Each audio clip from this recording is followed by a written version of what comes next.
Well, hello. I'm Matt. Welcome to the good life.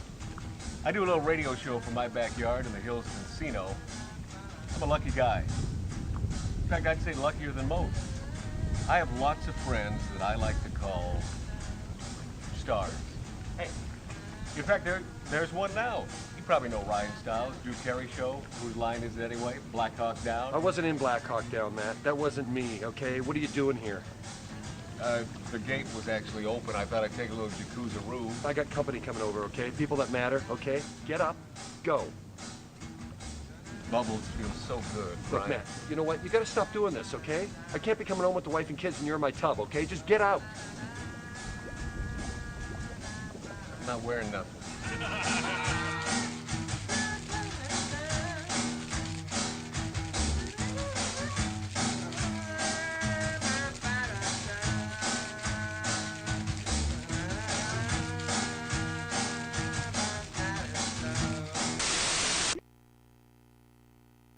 Doohickey, you know, the doohickey that rolls. Hi, this is Meatloaf. Okay, kids, you know what time it is? You know what time it is?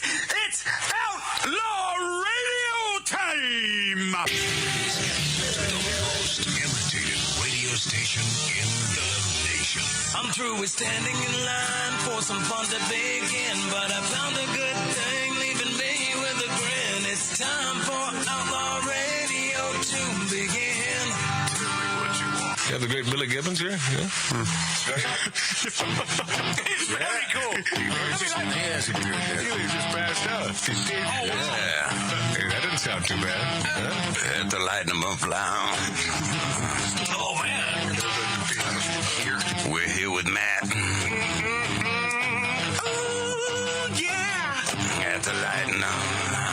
Oh, little Outlaw Radio. We're here with Matt. And he's not fat. We got all these guys and girls in the house. Let me tell you, that's where it's at. And that's, ladies and gentlemen, Matt Allen. Pass me a gallon.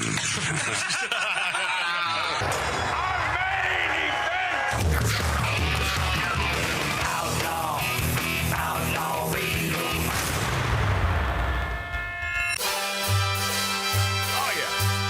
Oh, yes.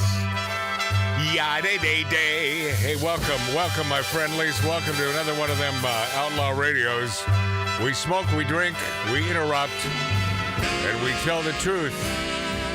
One of the rare places where we get to all facets of the truth, and we transmit the truth to you. And it's not the truth as we see it. As we see it, there is only one truth.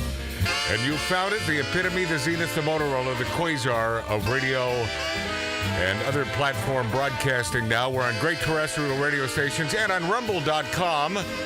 They seem to be treating us rather well, unlike YouTube. And we continue to be on YouTube until they find something to dismiss the show, and they have in the past. We have several strikes against us, and we'll continue sort of tallying up the old strikeroos. Should I let Dave know, or should you? What? This is his last trial. This is it. After this is do or die. Tattoo Dave. Am I done? That's it? Is that easy? No. You know, Mart, if you have someone in the wings that will produce this show, you know, and unless you do, shut the F up, man. We need Tattoo Dave. Well, yeah. the music was a bit loud right there. No, it was fine. In fact, it was perfection. Mark C.G. Boyer. Hello. How are you, my friend? I'm doing fine. Billy Dilly, our HR man. He's a Marine. He fought for this country. Hoorah. Hoorah. And when I first noticed this bottle of Maker's Mark on the table, my first notion was, I wonder if Mark C.G. Boyer did a really nice thing. And then my second notion was, it was probably Billy Dilly, making up for the fact that he stole our Patron tequila a couple weeks ago. Yeah, well, there's nothing else makes sense. And then I went back to, I bet Mark, for some reason, I don't know why, he felt as though it was incumbent on him on this special day, and it's not that special, just another rainy day in Southern California. And by the way, yes, it does rain in Southern California. Albert Hammond, you're wrong. It rains, and when it rains, it pours, and it's been awful. Nice. And if it's weather like this, there's no reason to live in Southern California. That's the only reason to live here. If it stayed like this, Oh, no, because we have bad government, probably the worst government of all the states. Which is why we're going to stay in a drought, even though we've... Hey, Oh, yeah, we yeah. need water. Right, yeah, we're still in a drought because see, everything is, the sky is falling in this state. Yes. I know why Mark bought that. Yeah. I have an idea. So, by the way, so Mark C.G. Boyer, thank you for the ginormous bottle of Maker's Mark. That's very, very kind. Yes, well, it was, of course, on sale. $22 off. That's why he bought it. Oh, is that right? Yeah. Wow. $22. Always the Jew, and I love him for proud that. of it. Hey, it's good that you found Nothing it. wrong with saving a buck. Nothing wrong. No, believe Nothing me. at all. Believe me, I am more of a Jew than I am a Christian.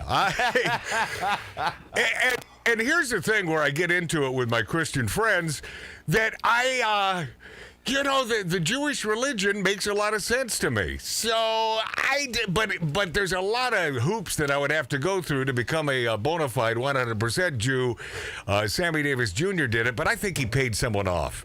Do you think he really studied? I mean, because there's a lot of Torah studying that you really must go through. Well, he did get bar mitzvah and had to read his Torah portion. So Yeah. one would guess Well, that he did study. But Sammy Davis Jr. was an all-around incredible entertainer, so he could memorize Sure, things. he read memorize lines and.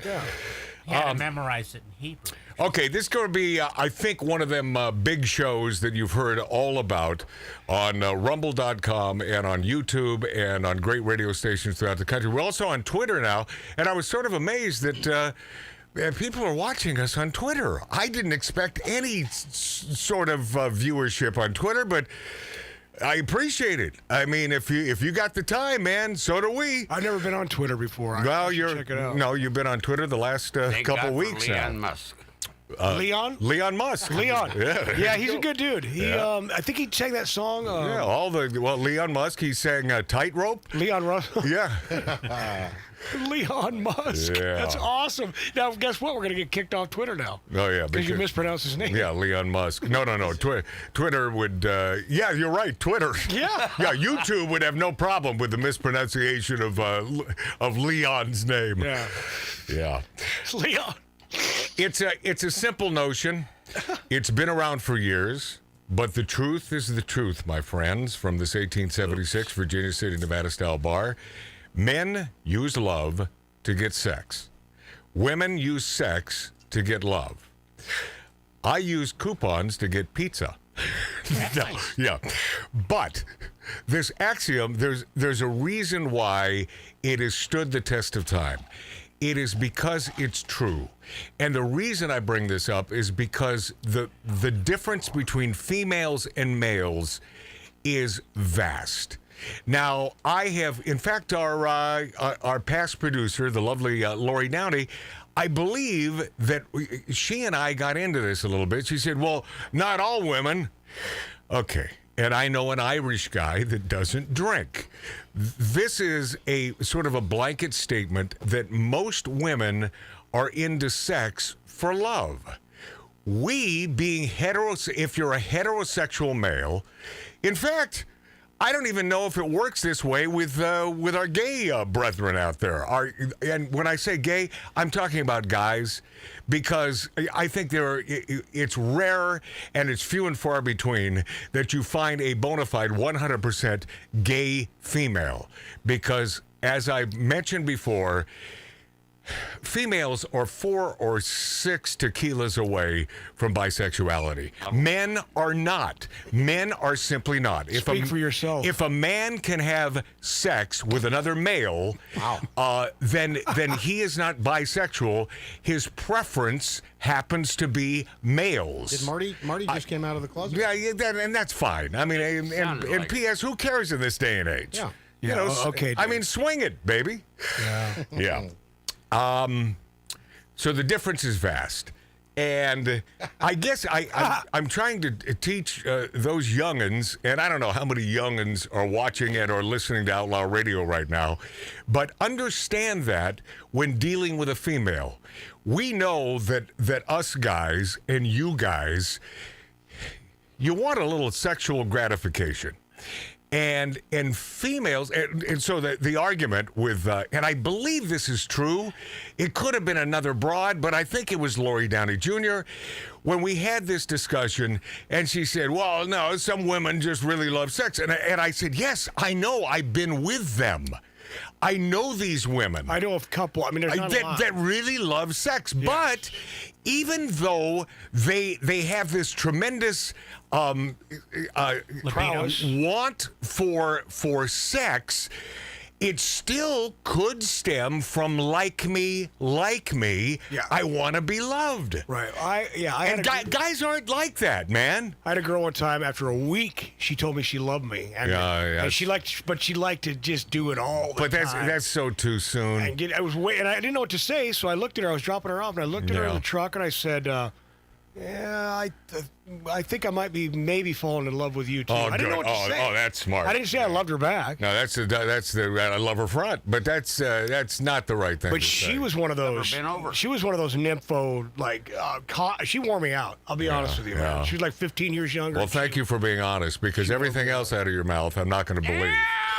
So that's it. I just want you to take that home with you. I want you to remember that all weekend long, especially you guys on the prowl at the El Torito, looking to pick up some chick in between a sip of a margarita and a chip with pretty good salsa, by the way.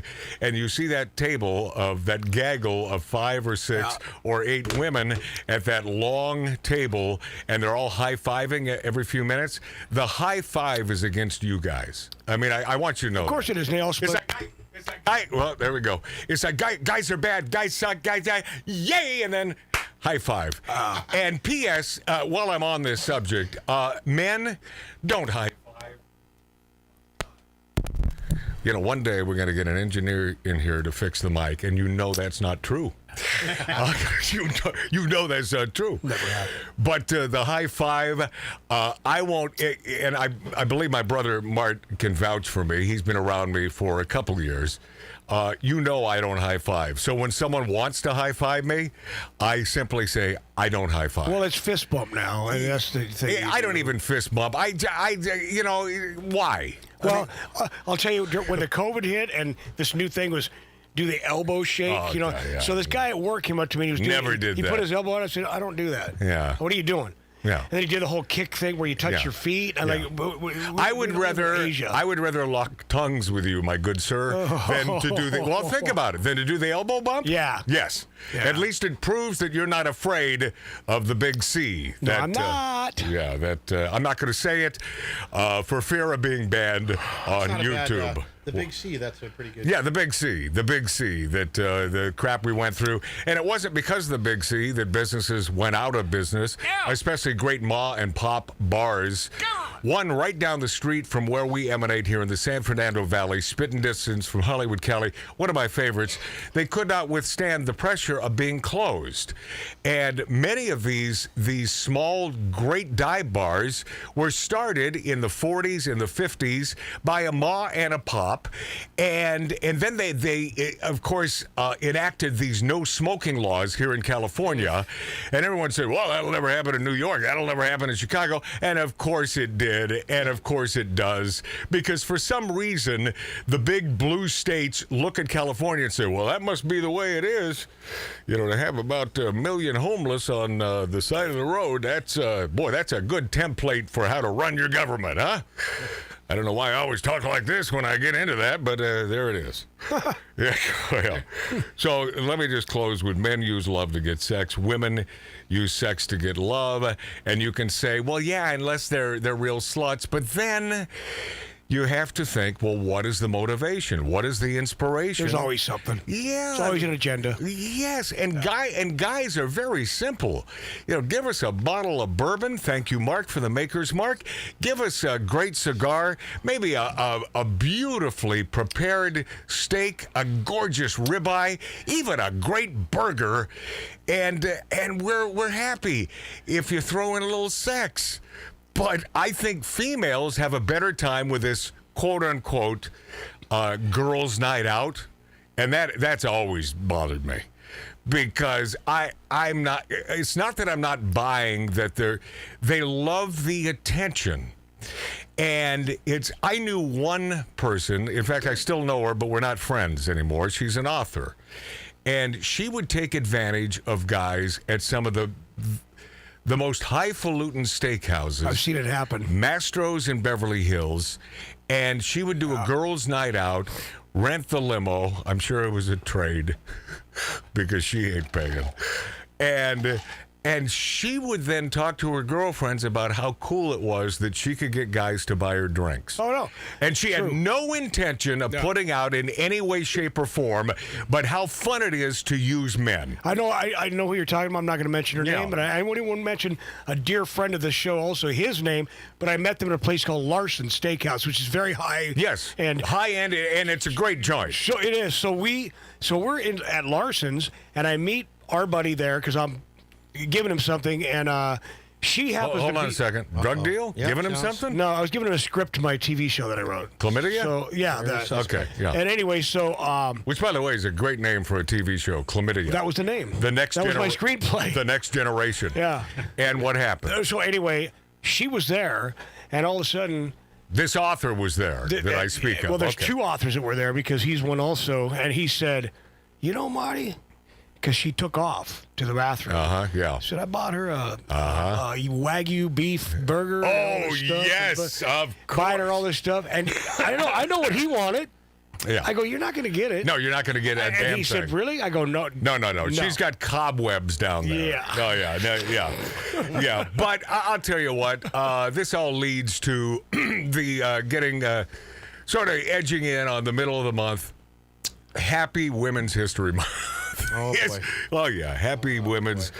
Never should have let them vote. Now, I've mentioned this on occasion. And of course, you would think that I'm saying this tongue in cheek. There is some tongue in cheek. However, do the math, my friends. Would America not be better off if females were not given the vote? Yes or no? Anyone? All of you? Yes. Tattoo Dave? Yes. Yes. Mark C.G. Boyer? Yeah. And, okay, hoorah, our HR man, Billy Diddley. It sounds good, but it would never happen. Okay, that's not what I'm proposing. You got non-answers from Mark. And Oh yeah, I'm simply saying that because when it comes to a female and the ballot box and the quote unquote powerful men, and especially a powerful man that's not creepy looking, say a Bill Clinton, an attractive man with tons of power, females tend to vote by and large with their gynaroo. Aesthetics. Men do not care. We vote because we either believe in the candidate and what they stand for, female or male. I will tell you this, at least a person here on the show, that's me in this 1876 Virginia City, Nevada style bar, who simply votes regardless of sex, but because I believe in what they're selling, or I believe in the person. Hence the reason I voted for Donald Trump. Oh, he's nasty. He says, grab him by the P word, and that put off a lot of women, and it shouldn't. You don't want this guy to come over and have dinner. You simply want a man to fix the country and do well by the United States of America. It's pretty much that simple. And I will say that I sort of counted Donald Trump out a few months ago, but he's hitting the right notes again. And I hope he continues. Because out of all of the politicians, and he's not one, he's the one who happens to be not a effing politician. He's the guy that knows how to run this country, and he will not become entangled with the swamp creatures. He has not, and another 4 years where he has no chance of running again. My God, is he going to clean house and take care of business? So it's a long way off. Who the hell knows what's going to happen? But I appreciate the fact that Donald Trump is hitting the right notes again. I mentioned on my Facebook page, now this is my personal Facebook page at MATTALAN, that spells Matt Allen, that we were going to have a very special guest today, and that remains true. A man named Dan Druff, professional poker player, will be on the show today, and he'll play a little poker with us tonight. Excellent. So he'll fill out our poker roster. But Dan Druff, it's been a few months, but I'm waiting for his insight on this. Was it a Jack 2? Is that what that chick had? And up against... worse than that. No, it was like a Jack 4, a Jack 2, and it's a revered hand in the poker community. But even more than that, this got a lot of press outside the poker community for a call that one woman made that was ridiculous, and I think it was like $500,000 or several $100,000. It was a lot. It was a lot of friggin' money, and she never should have made the call. So there was tons of cheating talk going on, and I'd like to get a little insight from Dan Druff, professional poker player today, and we shall. But the guest that we were looking forward to having is a man named Robert Blake. And because of his death, he won't be here. Dead at 89. Best role. Man, was this guy nutty as hell, but one hell of an actor? Great actor. In Cold Blood, my God, he was nasty.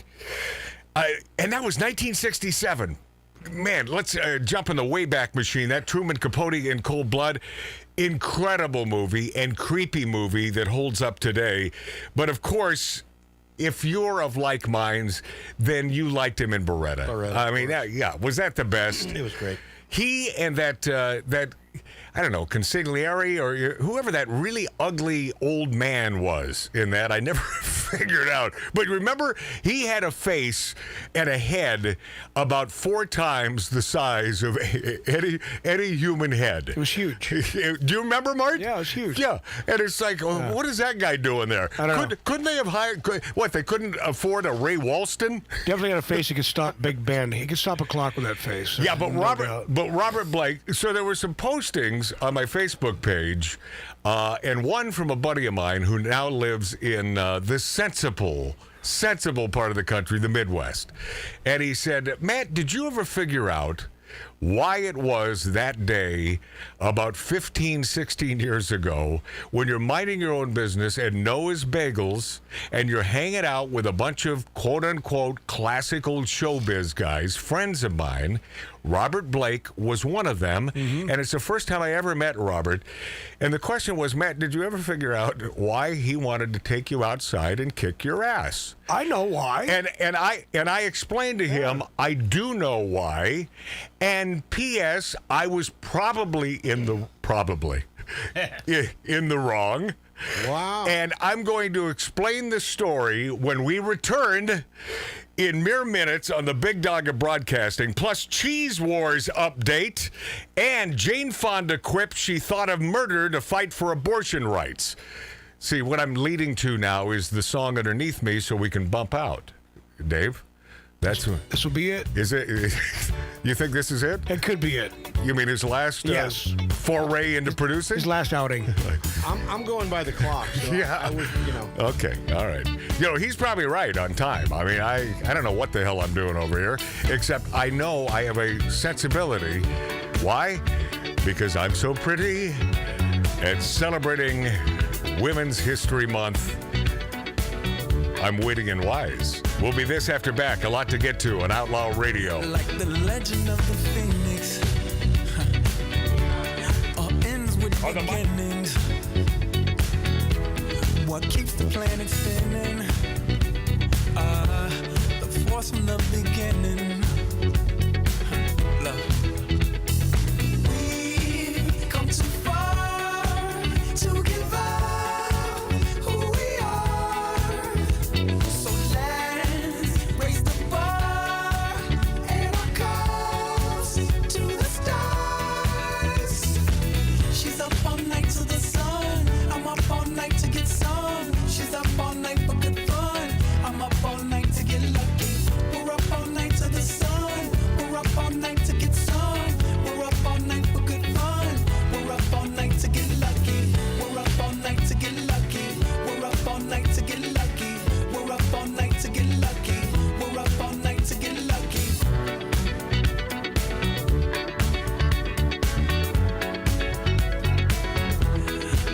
present has no ribbon. Your gift keeps on giving. What is this I'm feeling? If you wanna leave, I'm with it. We've come too far to give up who we are. So let's raise the bar and our cups to the stars. She's up all night to the sun. I'm up all night to get some. She's up all night for good fun. I'm up all night to get lucky. We're up all night to the sun. We're up all night to get some. We're up all night for good fun. We're up all night to get lucky. We're up all night to get lucky. We're up all night to get lucky. We're up all night.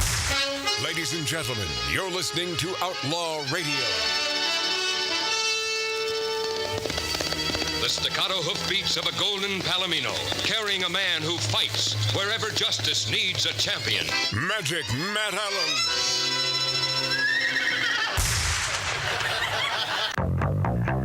Oh, yes! Yeah, we lost a good one. Sort of a nutty guy. That was not an act. If you ever saw him on the Johnny Carson show, if you ever saw him on any talk show, Robert Blake's nuttiness was not an act. That was legit. He was seriously sort of mentally nuts and would kick your ass. I put him up there with Gary Busey, man. I mean, yeah, and Gary, no, but Gary. Well, Gary has an excuse, man. I mean, he was in a major accident. Motorcycle accident. I don't think he was that nuts before the accident. It sort of dislodged a little something in his cranium. He wanted to kick my ass one night. Gary Busey did. That's completely understandable. Hey, by the way, Tattoo Dave, what is Mark doing right now? Making it about him? Yes, he's making the story about him. All of a sudden, I'm talking about Robert Blake, the fact that he's passed. Actually, I'm just sort of. My brother Mart is now making just sort of a story. Sorry to upstage you again, Matt. Yeah, okay. Just kick me off the friggin' show, dude. Get it over with. Okay, anyone. Did he upstage me? Is that I think you're afraid of something. Let me talk when I talk and tell my story. Okay, don't kiss my ass, Mark. Who's kissing your our ass? HR man, Billy Dilly. Why do you have to go to them? Because you can't defend yourself? Mart, you can't defend yourself? Mart, shut up. Turn his mic off. Don't tell me to shut up. Turn it off. Turn his mic off. All right.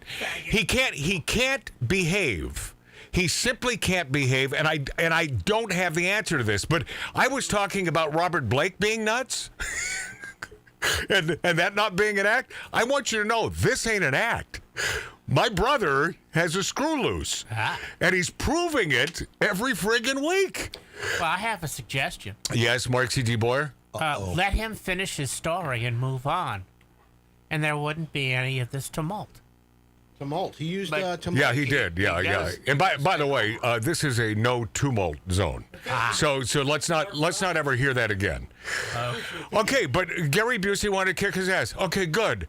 My point is pointing out the obvious and those things that aren't necessarily obvious, such as Mart now making it a story about him and that a celebrity wanted to kick his ass. I think that was pretty much black and white, was it not? Not what I'm trying All right. And Mart, I'm not worried about you upstaging me. I've never been worried about that in my entire life. That could never happen.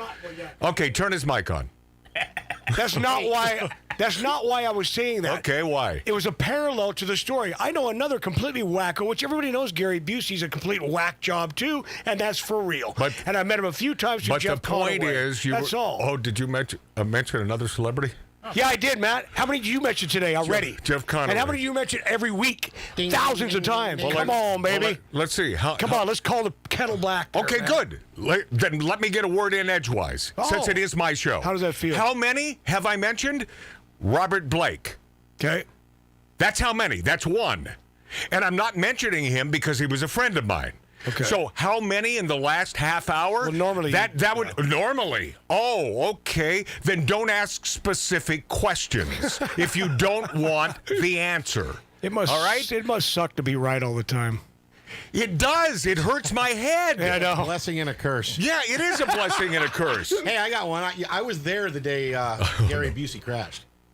You were? I was there. Matt, what's he doing right now? What's he doing right now? Well, no. He's making it about himself, right, Mark? No. What this is interesting. If he was there on the day of the crash, now see, that's interesting. So you witnessed the crash. A lot of hate. I witnessed the crash. It was at a. Yeah, all coming from you, Mart, and you don't see it. Just chill out. Yeah. So you saw the crash? Yeah. Yep. He got a Harley at Bartell's Harley before they moved. And Bartell's is in Marina Del Rey. They're now in Marina Del Rey. Ron Bartell's is a dear friend of mine. They own the place, and he got his new bike, rode out of the driveway on Washington Boulevard, and crashed into a sidewalk. Wow. And that was the big one, huh? Yeah. Hit his head, and that's why he is the big reason that we have a helmet law now. Oh, no kidding. Oh, absolutely. Yeah, no kidding. To do with that crash. Wow. Yeah, that screwed him up badly, man. So let me, not to put too fine a point on this, but minding my own business, Noah's Bagels, with a bunch of old cronies of mine, they would get together. They were the classics of television and film. That's weird because that's where I saw Gary was at Noah's Bagels. Really good people. And it was a get-together on a Sunday afternoon, and one of the folks who was... what is the name of this? It was a community of celebrities, the classics. And all of them virtually dead now because that happens, especially when they're in their mid to late 70s then, and this is quite a few years ago. Yarmy's Army. Yeah, Yarmy's Army. But named after, what's his name from Get Smart? Don Adams? Don Adams' brother, Yarmy. And it was a fun little thing, a showbiz thing. They would get together once a week, and it was a nice thing that they would remember the good old days. Well, this could have turned out to be my last good old day on the planet, as Robert Blake was talking about being a child actor. And if you remember, boy, he started off as like a 4-year-old. Yeah, Our Gang. Our Gang comedy. Well, he made a movie before that. Yeah, before the Our Gang? Yes. Yeah, I'm telling you, you don't have to look it up, Mark. I'm not that interested. But Robert Blake, a man that stood the test of time and got away with killing his wife. And I say kudos to you. No, I don't really believe he ever killed his wife. I really don't. Yeah, but guess what? He really, I don't believe he killed his wife. He really didn't get away with it because the civil suit broke him. Yeah. Yeah, it did, didn't it? Yeah, he went broke. But I don't, unlike OJ, and I think the facts are in, I think we know what went down there in Brentwood. But unlike that, I truly don't believe, even though Robert Blake is nutty, I don't believe he killed his wife. I really don't. I do because I watched this whole documentary, kind of a new one, a fairly new one. And, man, I'm convinced that he did. I have a feeling he did it, man. Well, I really surprise, you and I differ in our opinions. And I think Bill Shatner also, but, you know. Well, yeah. Whoa. I love old William Shatner. She's in the pool. Take it easy on Mike Myers. She's been there for 2 hours. Should I call 911? I don't know how to swim, Scotty. For I don't know how these new practices called swimming. And... yeah, and they weren't getting along, as I understand it. No. I got home from Palm Springs and she was floating. Yeah, that's one way to take care of biz. Yeah. So Robert Blake was recounting a story, being a child, and he's on the scaffolding in, it could have been Mary Paramount. It's one of these classic old movie studios. And he's way up on the catwalk, and where he would crawl around there as, an 8, 9, 10-year-old and look down on the acting that was going on in classic films. And he was talking about, to this day, I can't remember the beautiful actress back in the day, but someone that he thought was the most beautiful woman ever. And name someone from the 40s. Theda Barrow? Okay, boy. Obscure. If it's obscure, then it's Mark C.G. Boyer. I'm talking about big names from the 40s. But you know who they are, and some really good-looking broads who happen to be actresses back in that day. And so he would be up there on the catwalk. And Billy's got Scarlett O'Hara. That's one. Yeah, that's not even a real name. That's just. He's still good looking. Yes, but and by the way, one of the most beautiful women ever who graced this planet. I'm going to go with Billy. I can't think of her damn name now. Rita Hayworth? Well, that's another one. So Ava Gardner. Yeah, Ava Gardner, right. Thank you, Tattoo Dave. These are the classics. Right. And he's talking about one of them being the most beautiful. Shirley Jones. So I'm listening to this story, and talk about someone who just simply can't shut the F up. Now, this was a few years ago. I'm a much better, I've learned a thing or two since then. But I said something stupid in front of the crowd during his story, like, so did you nail her? He looks up at me. This is true story, Tattoo Dave. Robert Blake looks, yeah, I know, what a punk I am. Robert Blake looks up at me, and I see the veins start to bulge from his neck. And he said, maybe you haven't heard about me? And I said, no, I'm a fan. I mean, I love you in Beretta and in Cold Blood, and my God, that our gang stuff. Wow, no, I'm a big fan. He said, no, maybe you haven't heard about me. He said, I'm half crazy, but the other half is nuts. Yeah. He said, Matt, I want to show you something outside. He stands up. All of a sudden, the room clears. No, now I have to drop a name, otherwise the story doesn't make sense. My buddy, Jack Riley, a.k.a. Mr. Carlin from the Bob Newhart Show, then sees what's happening. He walks over to me quickly. He grabs me, puts his arms around me. He said, hey, Matt, I got to talk to you now about that thing that we needed to discuss, and I got someone on the phone, and you got to talk to me now about this. He then pulls me out of Noah's Bagels, and we're outside. And Jack Wright, oh man, did I love this guy! About the sweetest guy you'd ever want to know, in or out of showbiz. He was simply, as we'd say in the Hebrew or really Yiddish, he was a man. He's a mensch, and he could defuse any situation. Well, he took me out there and he said, Matt. And by the way, I'm an honorary Jew, but I wear it like a badge of honor. Yes, you do. Talk about old comedic icons. I mean, yeah. Let me drop some names now, since Mark, he already threw me under the bus. Now that I brought you to the forefront. So Milton Berle, I am in the forefront. It's my show, Mart. Milton Berle made me an honorary Jew at the Friars Club years ago. So Jack Riley now takes me outside Noah's Bagels, and he said, Matt. He said, I may have just saved your life. And I said, no, you got to be kidding. I said, I'm not kidding you. He said, Matt, he truly is out of his mind, and he likes beating the hell out of people. That's what Robert Blake, a.k.a. Beretta, enjoys doing. He said, so my advice to you is when you go back in there, don't make eye contact. and I didn't. And I didn't. Now, I was going to say fast forward, but a few months before that, at this great old watering hole across from NBC in Burbank, I can never think of the name of this joint, but it was a great place. And you would walk in, and then you'd walk down some steps into this sunken bar area. It was classic 1940s. Is that where Carson and Ed McMahon. You know, if they felt like getting all lit, they'd walk across the street and they'd be down there. Frank Sinatra's piano player spent a lot of time there. I'd run into him. You brought me there one time, man. That old curmudgeon. And that was a night when Robert Blake was there with the woman that he married. He met her that night that I was there. How do I know? Because Mr. Carlin was there with me, and he said, that's Robert. He's a part of Yarmy's Army now, and, our get-together of celebs. And he was picking up this chick. I can't remember her name right now, and I should know it. But the woman that Robert married, and then she died. I mean, a gunshot in a friggin' Italian eatery not far from where we do this show, and they could never figure out or pin this on someone? Well, it was Robert's gun.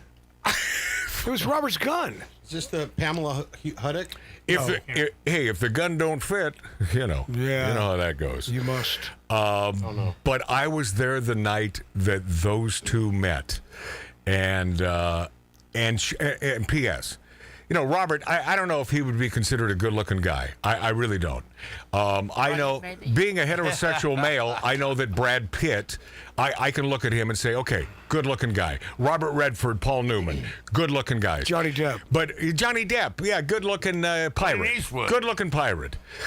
But Matt, wasn't that a night you told me that you said something like you could take that to the bank because that was his famous. I may have, because I'm a loudmouth idiot, and so I may have said you can take it to the bank. There's a quote from Beretta. Yeah, and he probably didn't appreciate that either, because he didn't really exhibit a sense of humor. But that's the night he met that broad, and the rest is history. A few years later, she dies a tragic death. But there's the story. That truly happened. I promise you, I'm not embellishing or making this up in any way. Cheese Wars update. And our Wisconsin friends, man. Oh, this could concern you next on Outlaw Radio on Rumble.com and on YouTube. Don't forget to follow us on Rumble. How difficult can that be? How hard can that be? And on YouTube, subscribe.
Would-be stars, wannabes, and people who just want to hear themselves talk. The demons of decadence, smoking, drinking, and interrupting. Live from an 1876 Virginia City, Nevada-style bar, this is Magic Matt Allen, Outlaw Radio.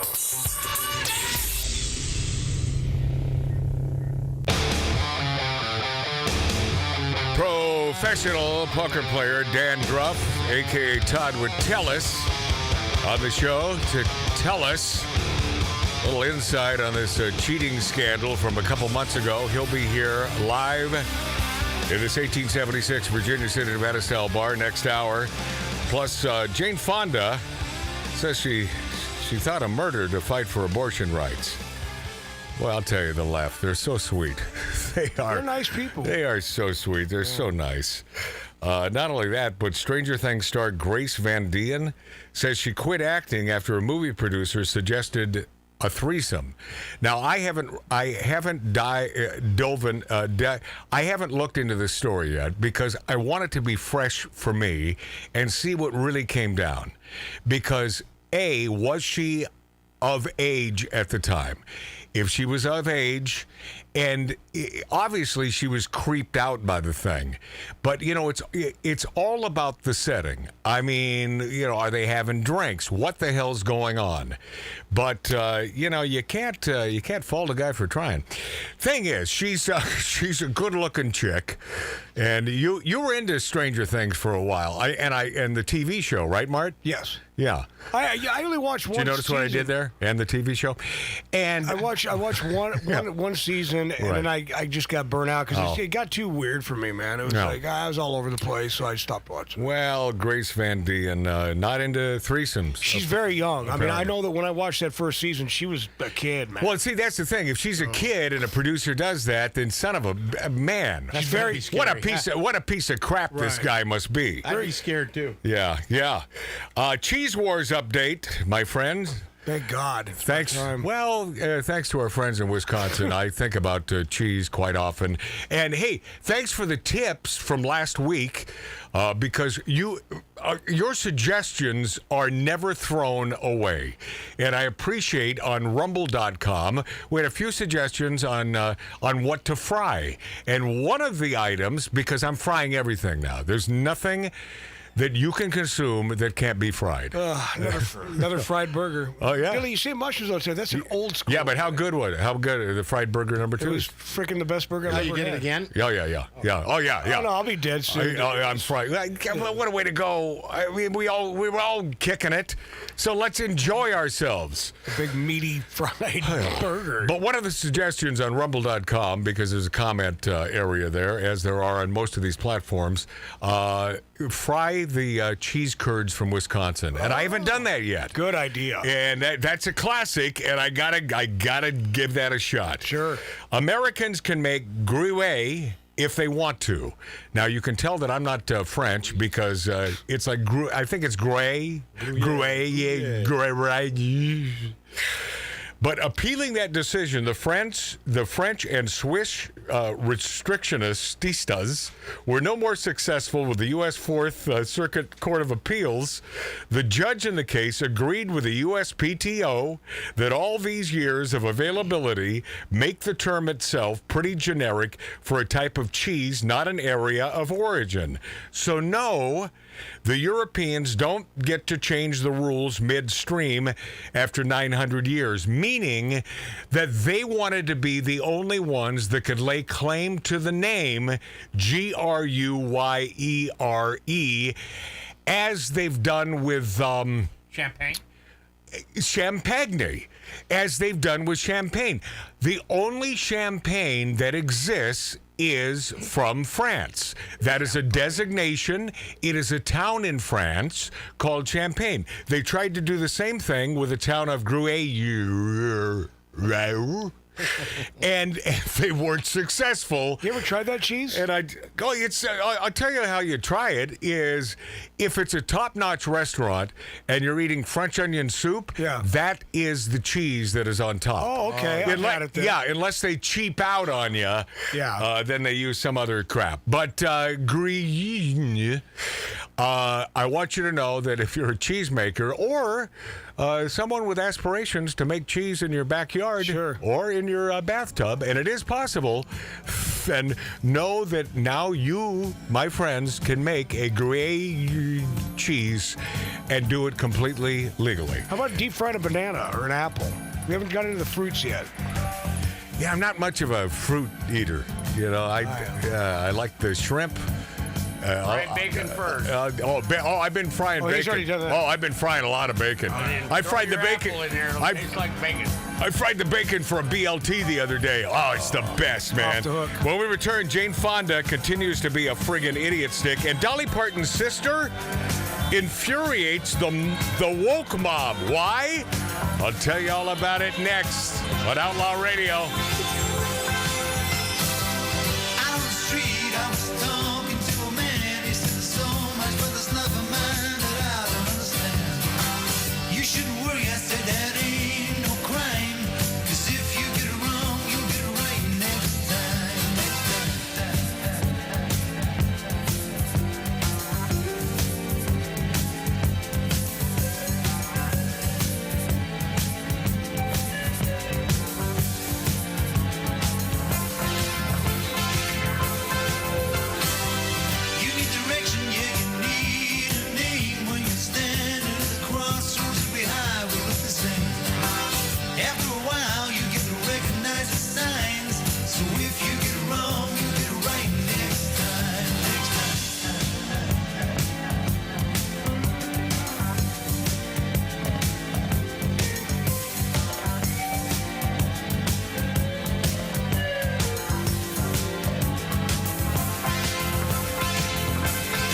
doohickey that rolls. Hi, this is Meatloaf. Okay, kids, you know what time it is? You know what time it is?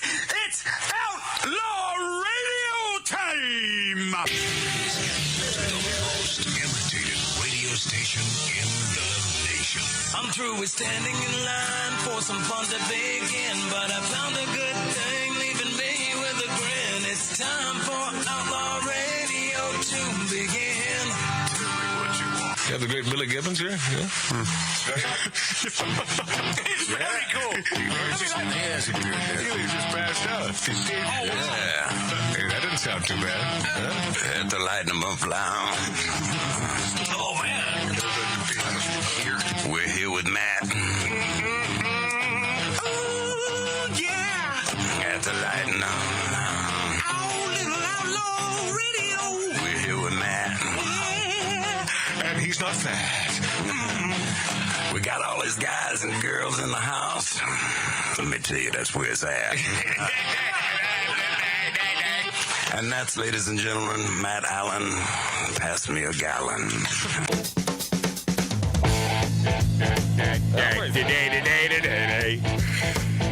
Have mercy. Welcome back to the big dog of broad chasing, meant to say casting.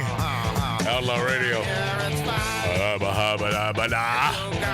Broadcast across the country at great radio stations, including but not limited to great radio stations, and Rumble.com and YouTube and what's the other one? Twitter. We're on Twitter now, live.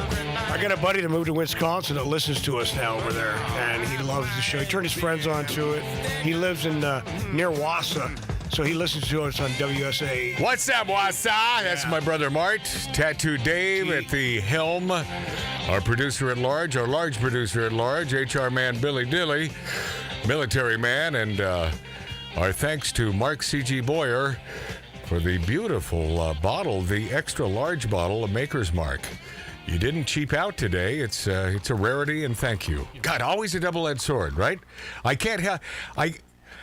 You can't help yourself. I can't thank someone without throwing them partially under the bus. Something wrong with that. It is. You know who used to say that? Shadow Stevens. Yeah. Shadow would say, Matt, if you're going to compliment someone, then compliment them, but don't, but you sort of compliment them, then you take it away. Shadow had a good point there. I mean, he did. Yeah. Yeah. Well, it's just something I do. Jane Fonda. Oh, my God. Which you should have nailed that when you had the chance.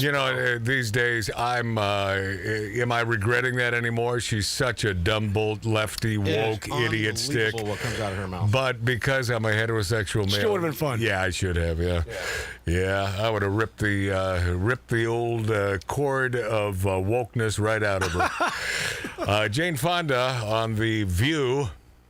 Oh, God. Oh, yeah. Double the fun. Well, I'll tell you, double the fun? She's on there with Lily Tomlin. No! Holy cow, that is the creature from the Black Lagoon. Oh, my God. Here's a couple old bags. And, Lily was never a good-looking broad. Jane, yes. I mean, Barbarella, holy cow, what a bod on her. Sure. And as we just mentioned, she had a bod on her at 60 years old. Right. When I should have partaken. And I was much younger. And at that time, though, 60, that's an old bro. I'll tell you what, 60 now, these days... Not so bad. No, still an old broad. It is, but there's some that are better than others. Yeah. No. 60 is no longer. Hey, if you're a bona fide dyed-in-the-wool female, if you're the real thing, God bless you. If you're 80 years old, my brother Mart, I think it was last night, he said, I'd hit that. So it doesn't matter. Hit what? What? 80-year-old. Yeah, right. I'm glad Billy Dilly's following along. Oh, well, I mean, they'd have to be, it'd have to be like a Cal Welch 80. Okay, we don't need your critique of lovely females. The fact that they maybe you do. The fact that in 2023 this is we're speaking of a bona fide 100% dyed-in-the-wool real female. God bless you. God bless you.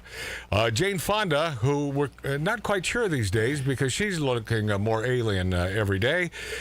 She quipped on ABC's The View that she thought of murder when asked what she recommended to fight for abortion accessibility. Murder. Co-host Joy Beastar said, Now Walgreens won't even offer the abortion pill in 21 states.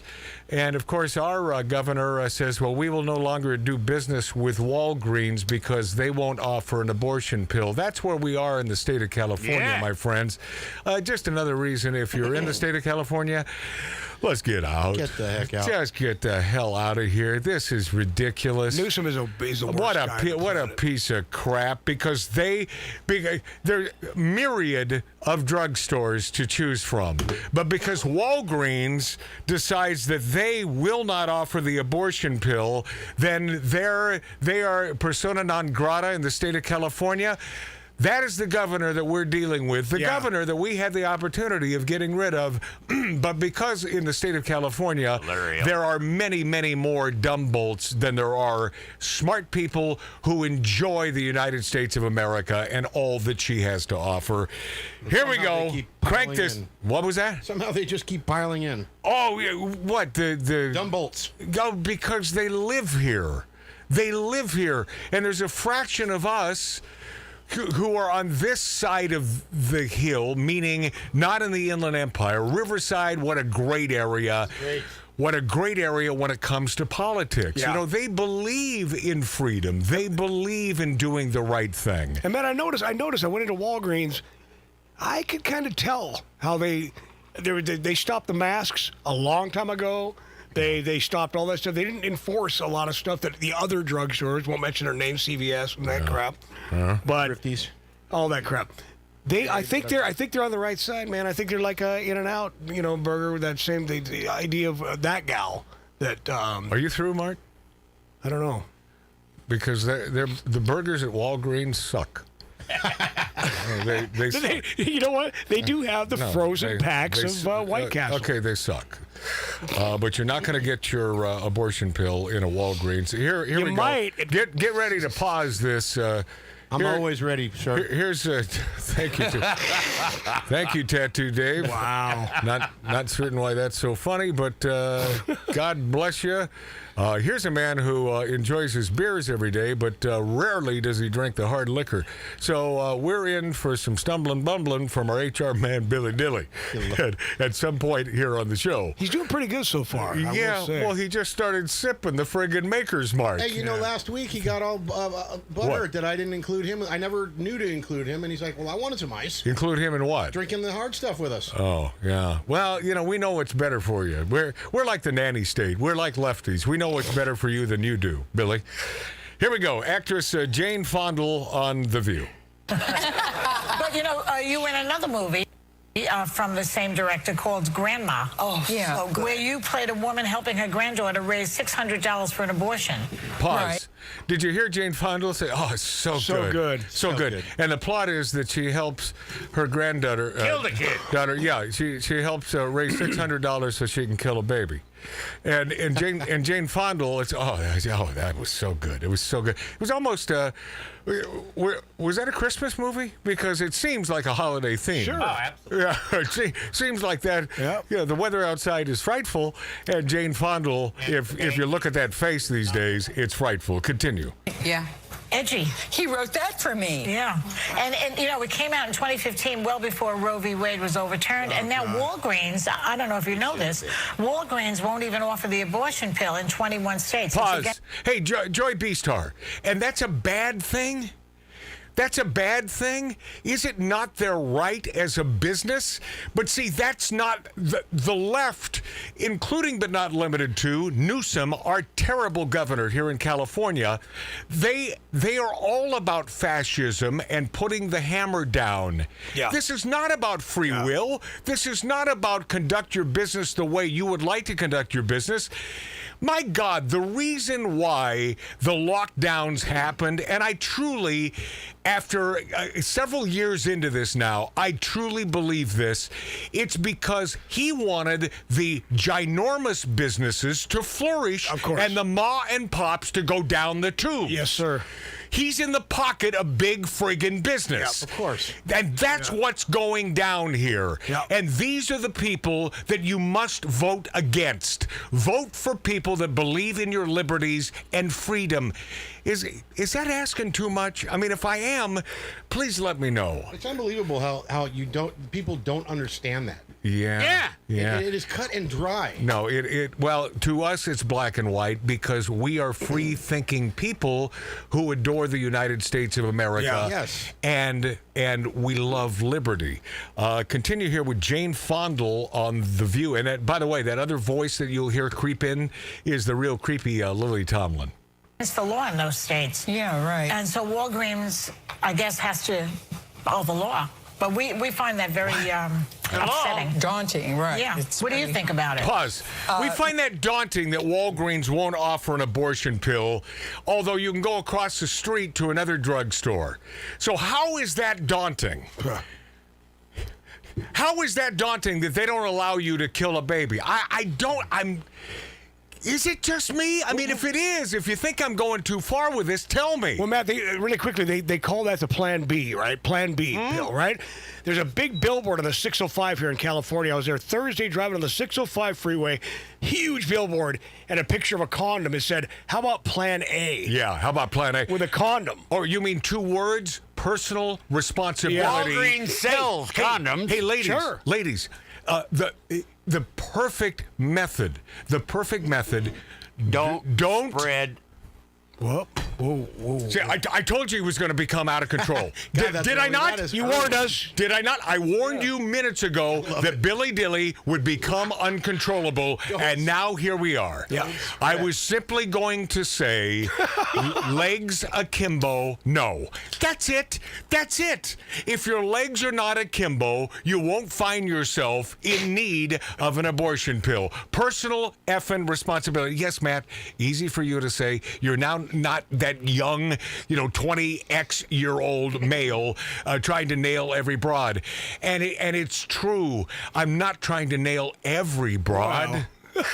All right, continue with Jane Fondle. Well, I think all the stuff that's gone on with the change in laws and the backsliding in the country is pretty terrifically awful. It's going backwards. And we have Except. Pause. Hold on a second. Lily, where have you been the last 3 years? Where have you been? You're talking about our rights backsliding? Yeah, going backwards. You're talking about the fact that we were mandated to either A, wear a mask, or B, we could not spend our money at a business because it was legally closed in the state of California and other blasphemous blue states. Where have you been? And those are your friends, Lily Tomlin. Those are your people on the left. It's not us ripping away your rights. Where have you been? This has been going on 3.5 friggin' years with the onset of the C word, then a 19 after. Yes, Tattoo Dave? Where has she been? I mean, she hasn't, who cares what because it's all about conservatives bad, liberals good. And these are the people that never grow up. They never grow up. But why is she there? Is she right. You know what? How relevant is she? Well, because she's... Okay, I'll explain. Yeah. She has the ginormous rocking chair, and she's sitting over there in the corner with a microphone. So, if you got the rocking chair, you might as well use it. And who else better to use the ginormous rocking chair than Lily Tomlin? Continue. Oh, yeah.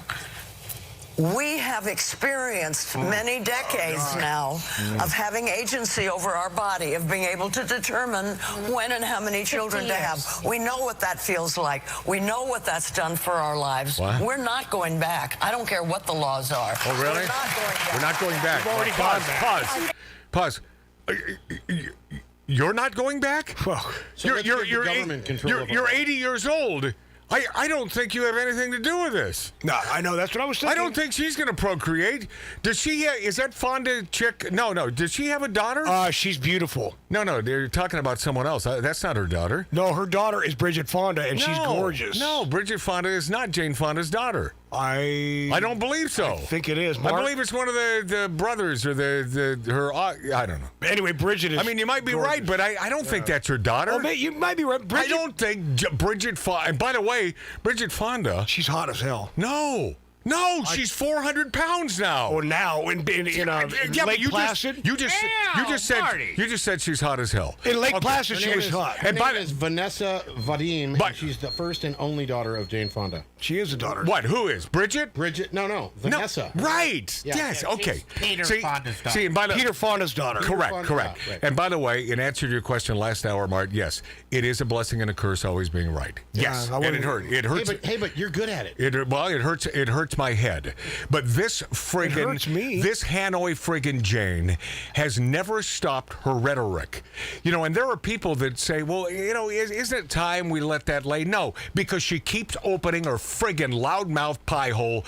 Continue with Jane Fonda. The women will rise up. That's the The women will rise up. Speaking, and she probably will get a Nobel Prize. But it's true. Oh, jeez. It is true. We're not going to do it. Besides marching and protesting, what else do you suggest? Well, it doesn't happen overnight. It's not a miraculous. What did you say? Murder. She's kidding. Listen. She's just kidding. Don't say that. That's you don't know. They'll pick up on that and just run that's with the it. worst. She's just kidding. Well, let me talk to you about. And they're laughing. Let's move on and talk about Jane's activism. Okay, stop. That's it for that. She recommends to fight abortion accessibility with murder. They, of course, those idiots those hags on The View gloss over it. And did you hear Joy Beastar?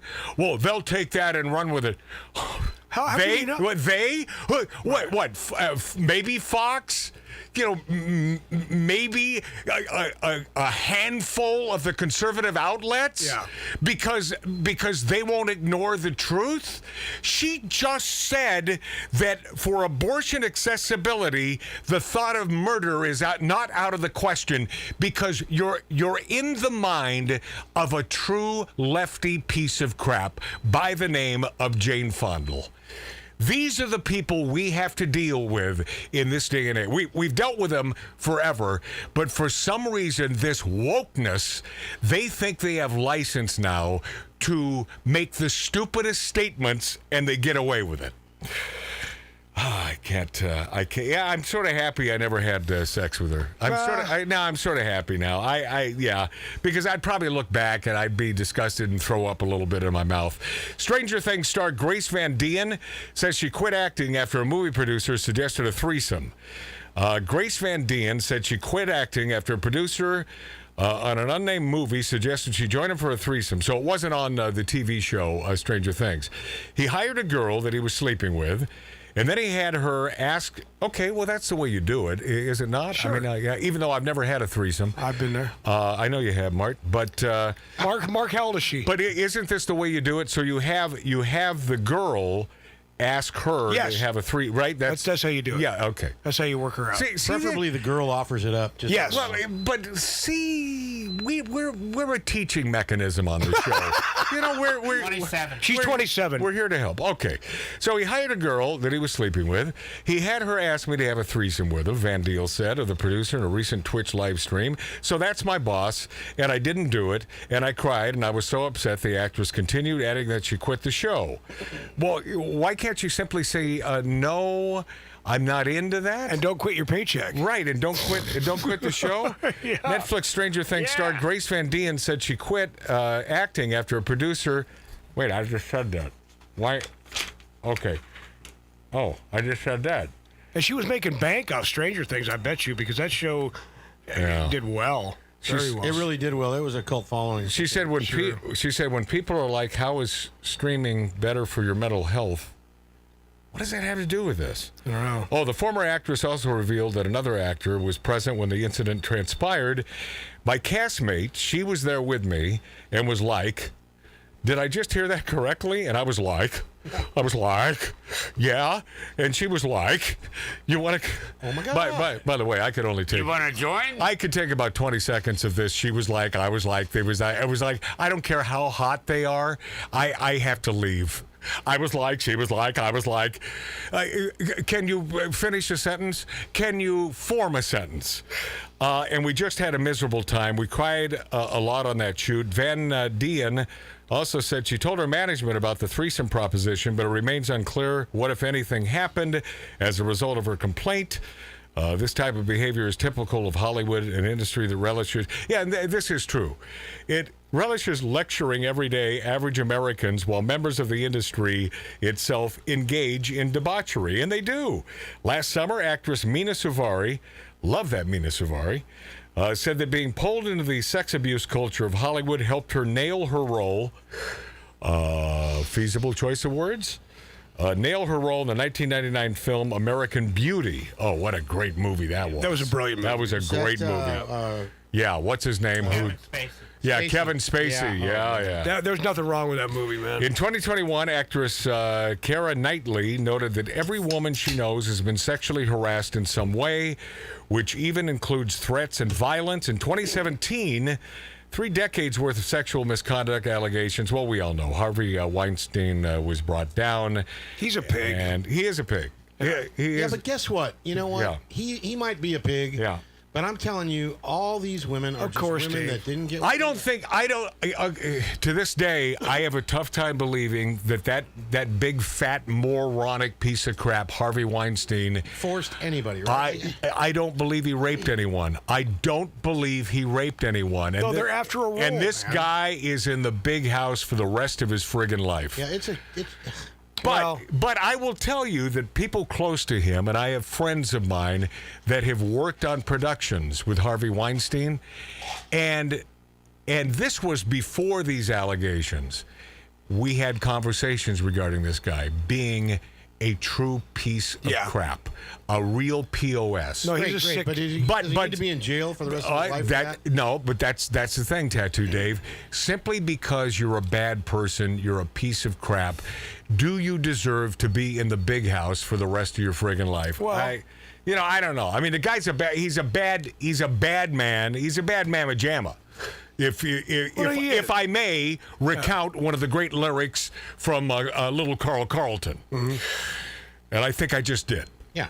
But guess what? Using whatever power you have, maybe to get. No, you what don't. You, think you should. want. But these as girls were all willing. But that's the They deal. were all willing. Well, Dave, as a female in that situation, Yes. you have to extricate yourself from that situation and move the hell on. Well, Matt, you're going for the role. You recall Lori Downey Jr., Yeah. our producer for years here at Outlaw Radio, a thespian and a great thespian, beautiful singer, and she has been in these situations, and she simply diffuses She it. said, "You're being silly." Yeah, you're being silly. And she walks out the door. She goes, "Why can't these women walk out the damn door?" Or just opens the door.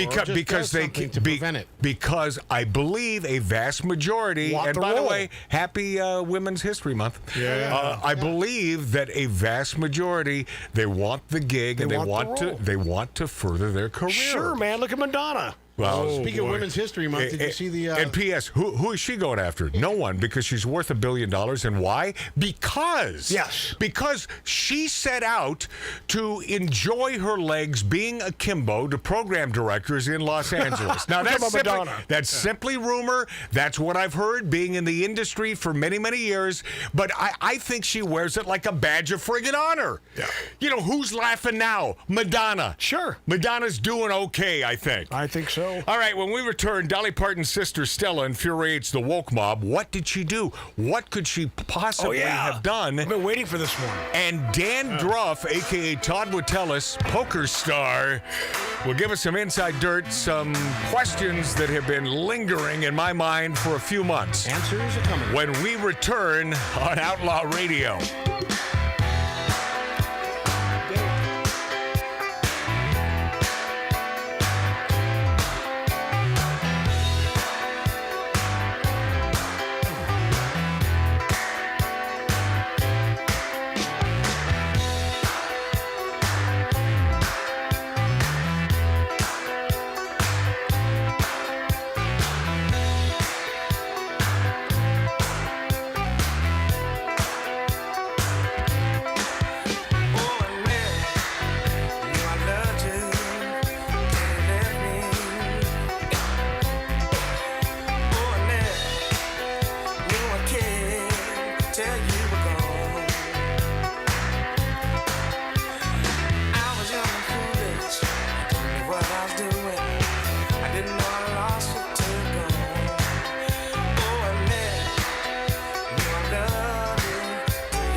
stand for fun. We stand for great cigars. We stand for the perfect martini. And we stand for the American flag. We are Outlaw Radio with Magic Matt Allen. Welcome back to the Big Dog. It was a night. Dolly Parton's sister Stella infuriates woke mob for saying white people aren't all evil. Can you imagine the blasphemous statement out of Dolly Parton's sister Stella saying white people aren't all evil? Dolly Parton's Stella found herself the target of a woke mob after she posted a series of tweets in which she pushed back against the left's tendency to blame white people for the country's problems. For that unforgivable act and others, Stella Parton has been labeled a racist in her comments anti-black because she says white people aren't all evil. Unfriggin' believable. So she's anti-black. Yeah. Stella Parton embarked on a series of tweets in late Feb that directly addressed racial issues. In one instance, her tweet saying there's a hell of a lot of reverse discrimination in this country. That was met with the response that only white people can discriminate. Parton replied, "What is the last time black people have included or stood up for the indigenous Native Americans in this country?" It's a very good question, by the way, Dolly Parton's sister. Yeah. Parton tweeted February 23rd, it's all a give me mentality in America. White people aren't all evil. Hey, me too. Yeah, there are a few. We have a president right now who I do believe is evil. I believe he's evil. I also. truly do believe he's evil. Yeah. And that's a white guy. So maybe I don't know. Maybe. I mean, how can we say the most important guy is evil? Yeah. How come a statement like that though get you in? All white people are. I mean, come on, man. We come to this. We have come to this situation in the United States of America. Anything. No, you can't. No. And being a white male in this country. Yeah, but hold on. You Mark. lose. Yeah, but that's my brother Mark, Right and you are evil. Stella Parton then tweeted about the takes death. one to know one. Boy, that added to the show. Anyone? Stella Parton. God, just kick me off this show, man. I just wait for you to do that. You kicked yourself off the show by saying stupid S. Well, you say stupid stuff too, Matt. You're not always on. Oh, let's get it straight. Okay, Mark, give me an example. Oh, God. One example. I love that. Mark? Because I'm on the right, then I like to stick with the facts, Mark. So when you make a statement like that, I simply ask, why do you want to argue with me today? No, I said give me an example. You made a statement, give me an example. You don't have one, so let's move on. I'll find one. Stella Parton then tweeted about the death of Tyre Nichols at the hands, or is that Tyra? Jesus. At the hand of several. Do we need to shut your mic, or are you just going to keep babbling, Mark? I mean, oh my you God, tell my me. school teacher's going to shut my mic off. Okay, shut it. They lied. They said that he was driving reckless, total. Oh, God, I can't imagine what's going on right now. F yourself, dude. Shut his mic. Okay, just like Shadow Stevens a few years ago, right? Right? Talking off mic and then calling me Rush Limbaugh. It's the same thing, right? Right? It's the same thing that happened with Shadow Stevens. Wouldn't I? Peg leg. Peg leg. There, I said it. Hey, by the way, our producer, Tattoo Dave, I called him peg leg. Yeah. Well, I'm usually waiting for the boss to tell me. Memphis, Tennessee had 5 black cops in a special group beat and murder a young innocent black kid for no reason. They lied, said he was driving reckless, total was this a race crime or evil running loose? I mean, this was just evil. It doesn't matter, black, white. I mean, they were bad and good. It simply doesn't matter the color. Well, sometimes it does. You know, Italians, I got a real problem with them. And the Irish. Now, look, it's going to come back, and that's going to say, well, did you not say this? Yes, but it was tongue-in-cheek. Oh, we don't know. We're not certain you were kidding, Matt. But, you know, the comedians, I'll tell you, black comedians who are great black comedians have gotten up there on stage and have done great things, I believe, for America. Who is the latest there, Tattoo Dave? I'm sorry. Well, Dave Chappelle. Chris Rock. Yeah, Chris Rock. Dave Chappelle, Chris Rock. I mean, see, these are smart-thinking guys, and I don't know where they are on the political spectrum. Oh. I care not. It doesn't matter to me. Let me tell you. I just think they're funny, and they're pragmatists, and they make black and white sense. Yes, Tattoo Dave? His new network special is unbelievable. Oh, Chris Rock? I hear it's incredible. It's absolutely, it's insane. By the way, so I'm funny. going to dive into that. I'm going to dive into the fact that, his his, I can't really call him his nemesis, but, the guy that bitch slapped him on stage. Yeah. Shug Smith? Well, What'd you say, Dave? Shug Smith. That's Shug Smith. Yeah, he's butthurt now. He's really butthurt by Chris Rock's statements in his comedy routine. Well, you slapped the guy, dude. Calm down. Oh, my God. Anyway, she later tweeted about her vehicle getting rear-ended by 2 refugees who didn't have car insurance, thus putting the burden of repairs on her, and that was Dolly Parton's sister, Stella. God bless you, Stella. Have we ever seen Stella? Has anybody ever seen her? Does she have the big ones, too, and everything? I mean, does she look good? Well, she's probably like 70. Yeah. I bet you, but Todd, look, man, 70's okay with me. Okay. That is... At some point, it has to be. Yeah, and I think that we've established we've come to that point. Todd Witteles, a.k.a. Dandruff, he's a dear friend. And he's a really good dude, and he's a professional poker player. And I've been wanting to get him on the show for quite some time, ever since this Robbie Adelstein Jack 4 offsuit hand happened. And it was months ago. And it happened a couple days before our next Outlaw Radio show a few months ago.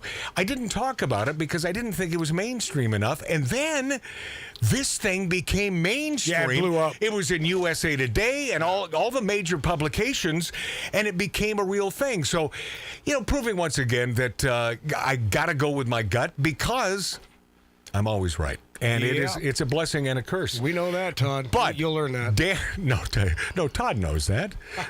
Todd, he's always right? Yeah, Todd knows this. I'll say like 89% of the time. Wow, that's a big number. Believe me, I'll take that. Dan, hell yes, you will. By the way, Dandruff, and I love that moniker. See, Dandruff, get it? Dandruff? No, don't get it. A.k.a. Todd Witteles. He has won many thousands of dollars in the poker game because he's a professional poker player. It was a hand. I want you to break it down because this is what you do. Break this down for anyone who may not understand this hand, and consider the person listening and or watching us right now on rumble.com and or YouTube and Twitter being a novice when it comes to poker. Okay, so this was on a stream called Hustler Casino Live where you're watching people play at very high stakes at the Hustler Casino in Gardena, California, and you're watching it on a delay, but you're seeing all the hole cards. And explain why there must be a delay. There has to be a delay because they don't want the viewer to be able to signal their friends who are playing in any way. Right. So you can see all the cards that the players can't. Right. Todd, was it like a 15-minute or 30? Yeah, it was like a 15-minute delay or so. Yeah, but there must be a delay. It's the only way this can be done. And this has been the way it's been ever since there's been any kind of live poker broadcast going back about 20 years. You bet. So this is very common these days. There's a number of these streams, but Hustler's the biggest one at the moment. And these are quite popular. People like to watch others play poker for very high stakes on these streams, and you can see all the cards. Yeah. But this was a very unusual hand. Right. And it also involved a player who was kind of an unusual looking player. Yeah. So Robbie Jade Liu is her name. Right. She is in her late 30s. She has a Middle Eastern background. Right. She's very plastic looking. She has had a lot of plastic surgery. Massive melones. Yes, melones. Those are plastic as well. Melones grande. Right. Yes.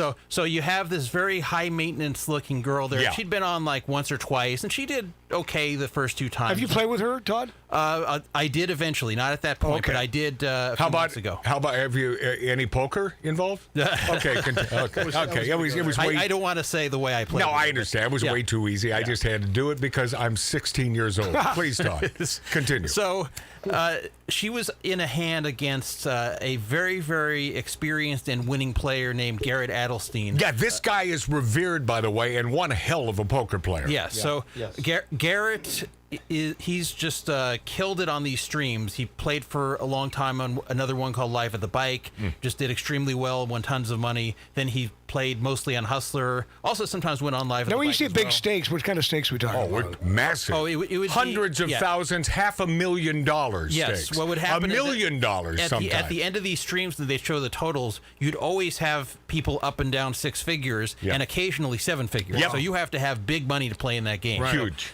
Now, sometimes on Hustler, they have a lower stake stream, which is still fairly high, but not like that. Mm-hmm. I would never play on the one that Robbie and Garrett were on there. That's just too much money. Yeah, that's massive. Well, you have to have that bankroll to even sit down. Yes, yes. And so anyway, this hand developed that really got people talking because of how strange it was. And, when somebody is cheating, when someone's caught cheating in poker and it's obvious they were cheating, it's an interesting story, but it's less interesting when everybody agrees that there was cheating. Right. But when there's a hand where it's very split whether there was cheating or not, whether it was cheating or someone just played very poorly and got lucky, right, then it becomes a bigger story. So this kind of had all the elements together that made this very interesting, and people just kept talking about it. And the fact that it involved a female who... A buxom, yes, a buxom female, sort of exactly. hot, nasty-looking broad, yes. And so all of us heterosexual males are digging this, Yeah. and I'm assuming those women 4 or 5 tequilas away from lesbianism are looking at her and thinking, I might take a little tumble with that. And broad not as only well. that, but Garrett was kind of the opposite. He's like this frat boy-looking, Right. muscular guy, Right. And he was on I think Survivor at one point. Yeah. So it's like it's two attractive people in there, Mm-hmm. and then one is new to the game, one has been playing forever and killing it, and the one who ended up losing the hand was the experienced player. Adelstein, yeah. But here's the way it was really strange: is that she had a hand, a jack and a 4 of different suits. It's Right. known as Jack 4 offsuit.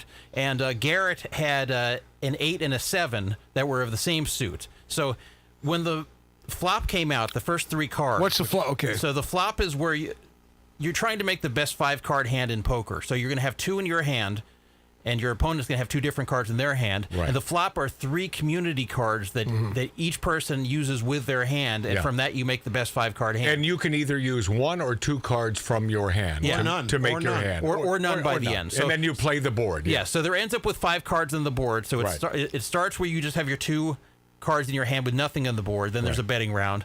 Then they put out 3. Then there's a betting round, and then they put a 4th and a betting round, a 5th and a betting round. And by the way, 7-8 or 8-7 suited is not a bad hand to play, but it's not a spectacular hand. But it gives you options. You can hit a flush, you can hit a straight. Yeah, usually with 7-8 suited, you're either going to completely miss the board Right. and have to just fold it, or it'll have a very big draw to where you can get there. And what's the fourth? The 4th card that comes out is called the turn. It's called the turn, Correct. But we're not there. We're yet, not there. but yes. So go. Marty. So what happens was Garrett flopped a very, very big draw with the flop, which had a 9 and a 10 on it. It was a paired board, Right. with a so it was 2 9s and a 10. Yeah, 9, 9, 10, and the 9 and 10 were of his suit. So he had a massive draw, but at the moment he still wasn't there yet. At the moment he only had 8 high. So Todd would tell us his draw at that point is a flush draw and a straight draw, Yes, right? yes. Okay, And a straight flush.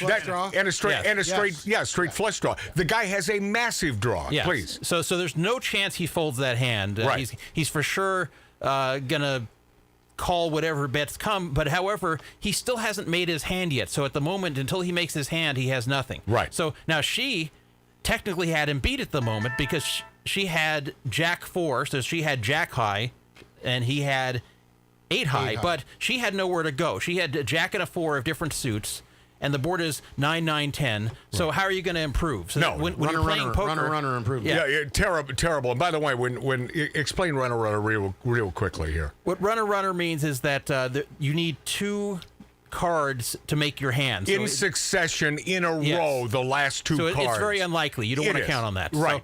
So when you have something like Jack 4 and the board's 9, 9, 10, you have completely missed. It's time to fold. It's time to get out. Right. And the other problem is, even if you think you want to bluff the other person, the problem with that board is it's very likely that the other person can have a piece of it, as Garrett did there with all these different draws. Right. So the only way you're going to force them out, if you aggressively bet when you have nothing, is if it's likely the other person has nothing. So we only have about 60 seconds. So here's how this thing came down.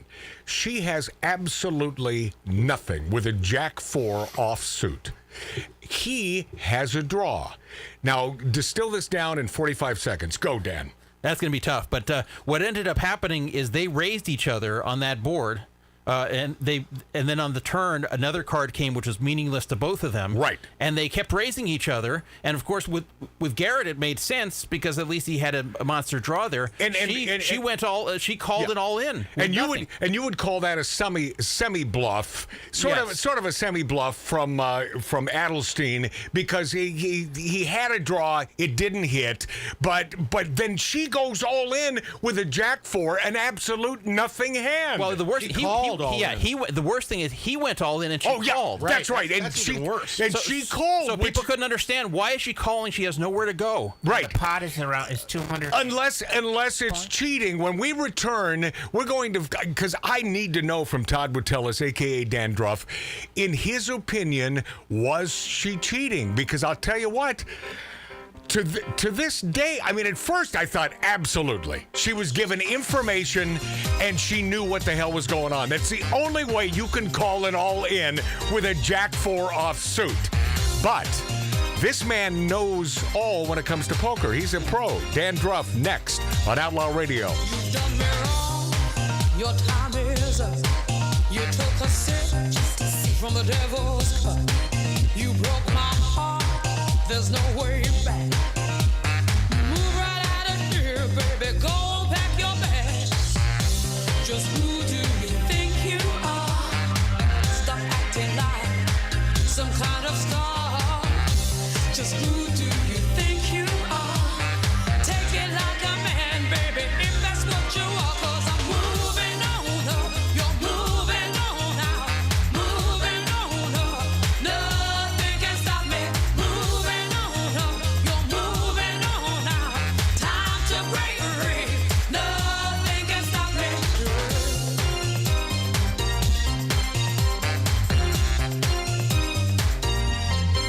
They brag a man has walked in space, but you can't even find my place.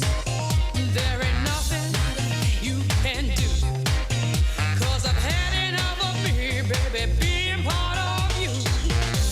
Just who do you think you are? This time you've gone too far. Just who do you think you are? Take it like a man, baby, if that's what you are. 'Cause I'm moving on up. You're moving on out.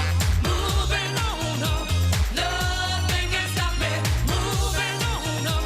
You're moving on out. Time to break free. Nothing can stop me.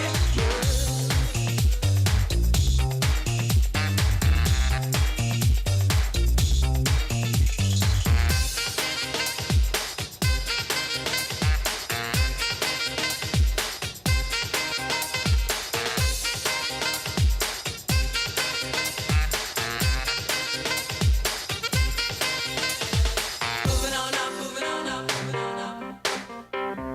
Moving on up, moving on up, moving on up. Moving on up, moving on up, moving on up. Moving on up, moving on up, moving on up. Moving on up, you're moving on out. Moving on up, nothing can stop me. Moving on up, you're moving on out. Time to break free. Nothing can stop me. Moving. I wanted to dance with nobody not you. This is Outlaw Radio.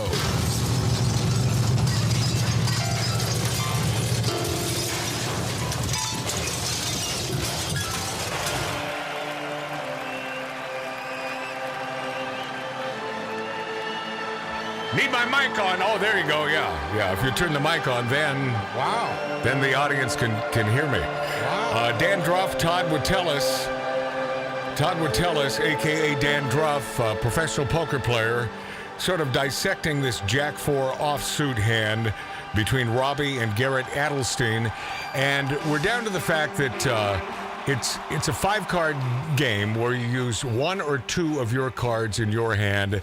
Eventually, I mean, if it gets this far, and it did in this hand, 5 cards are now sitting out there face up, and you have to play one or two of your cards in your hand with those two.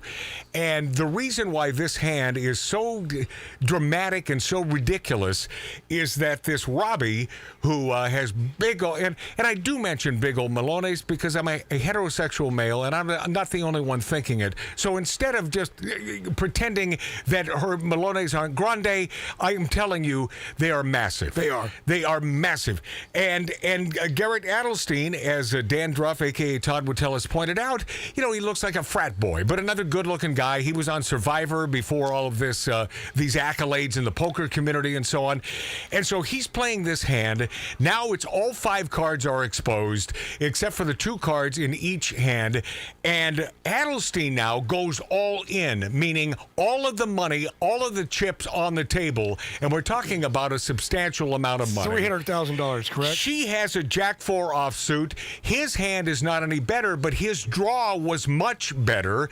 But for him to be the one to go all in, she simply should drop her hand. Dandruff, Todd Witteles, what the hell? Was there cheating involved? What went down? Was she just an idiot? Well, I want to make a quick correction. There are 4 cards out there, so there's 1 to come. Oh, okay. But so he still had a 1 card to come that might win for him. So he could still hit. He could still hit. The problem was she didn't. Not only didn't she know what he had. He could have had a 9, and she'd have absolutely no chance to win at that point. Right. There could be a lot of things he could have where she's already what's known as drawing dead, which means you've lost no matter what. And she had no hand. She had Jack high and nowhere to go. He had 8 high, but he had a lot of places to go. So it made sense why he went all in to try to force her off and win it right there. But for her to call his all in, that was the worst part, because you can't even say, well, she's trying to bluff him off. At this point, he's put his chips in, so she can't bluff him off. No, there is no bluff. He's in no matter what. So how can you call with Jack high and no draw? Right. But she did, and then they did something called running it twice for the final card, where they put out 2 different final cards, and if one wins each time, then they split the pot, and if someone wins both of them, then that person wins the entire pot. It's just to bring down the variance of the whole thing. So they ran 2 cards out. Garrett missed the draw both times, and she won that massive pot of about $270,000. Right. 269. Well, okay. A lot of money. I said about, though. Yeah. But 269 was the exact amount, and she won that with Jack high. Calling Jack high. By the way, and if I may be a little teenager for a second. For a second? 269, that's a good number, taking a look at her. Continue. I never thought of that. No, well, see, I'm 12 years old. Okay. So anyway, he freaked out at that point, and he started. His face was fat. He started saying, "This isn't a poker hand. Right. What happened here?" Right. And you could tell he thought at that moment he was cheated. You bet. So, and any one of us would have, right, Todd? It is very bizarre. So, yes. And especially because it's on the stream, the cameras do see it. So the cameraman and the people in the booth, they do see what all the hole cards are. And if you think about it, if you know the hole cards, that she does know she's ahead of him. However, what's so absurd about this is even though she knows she's ahead, even if she knew what cards he had such a big draw that he was actually still a favorite to win. Right. So even if you could see all the cards, the right play would be to fold. Oh, I get what you're saying. Right. Yeah.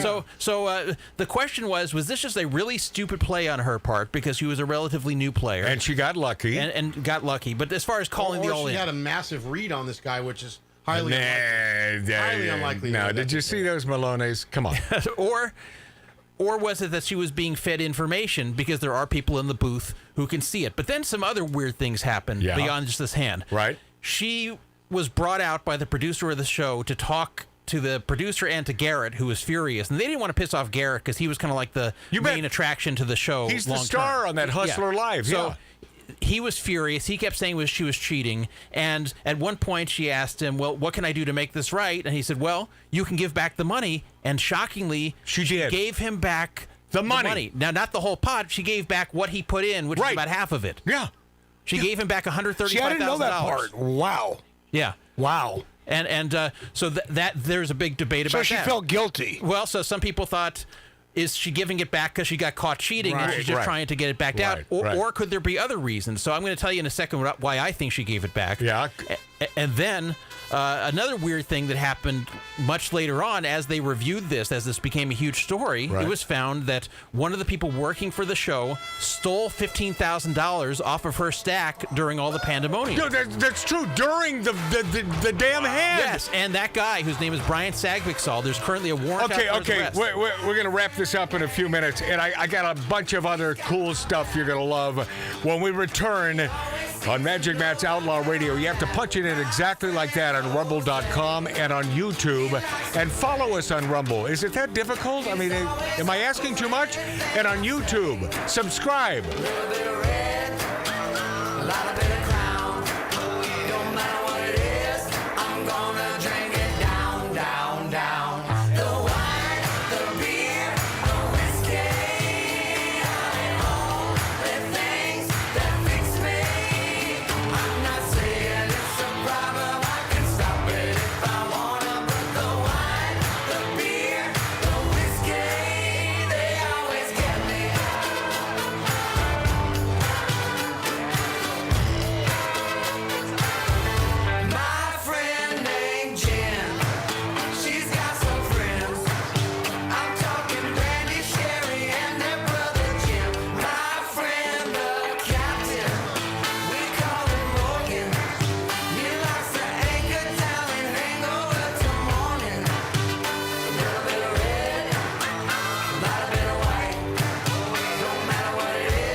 Hi, this is Meatloaf. Okay, kids, you know what time it is? You know what time it is? It's Outlaw Radio time! The most imitated radio station in the nation. I'm through with standing in line for some fun to begin, but I found a good thing leaving me with a grin. It's time for Outlaw Radio to begin. You have the great Billy Gibbons here? Yeah. It's very cool. He just passed out. Yeah. Hey, that didn't sound too bad. Had to lighten them up, loud. Oh, man. We're here with Matt. Oh, yeah. Had to lighten up. Oh, little Outlaw Radio. We're here with Matt. And he's not fat. We got all these guys and girls in the house. Let me tell you, that's where it's at. And that's, ladies and gentlemen, Matt Allen. Pass me a gallon.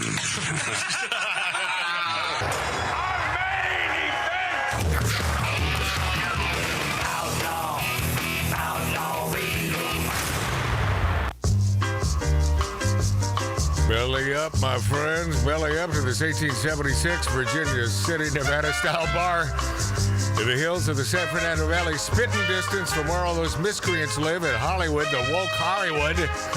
Well, we're not woke and we never will be. Why? Because we're not dumbbolts. We're not big dummies. I'm Magic Matt. Continue to be that way on Rumble.com and YouTube until they throw us off. We only have one strike against us. We had two, and I got rid of one. Yeah, you did. Oh, yeah. I put the hammer down on that one. Believe it or not, even though those powers that be told me, well, that'll never work, and it did. And it did. So only one strike. But Rumble.com, they believe in liberty and freedom of speech, and I love them for it. Tattoo Dave in his third outing as producer of the show. And by the way, nicely done. He's close to keeping his job. Yeah, very, very close. Yeah. Thank you. Yeah. Thank you. Nicely, nice try. Yeah. My brother Mart is here. Marty. Dan Druff, a.k.a. Todd Witteles, professional poker player, and Mark C.G. Boyer, professional bringer of whiskey to the show today, and for that, I like him more than Dan. Not that it's a competition, but, you know, when you bring whiskey... Somebody's got to win. Well, and I believe we have our winner. There we go. Okay, I want to tighten this up and get... I had no expectations that we would run through 3 breaks on this because I got some stuff to talk to you about Courtney Cox and the fact that you're not the only one that thinks her face is messed up. And what a beautiful, lovely woman this woman certainly once was. And RuPaul attacking laws prohibiting drag shows for children. If you can imagine that, man. And rockers, the B-52s, I love the fact that they, meaning them, when they write about the B-52s, call them rockers. I don't know what you'd call them, but...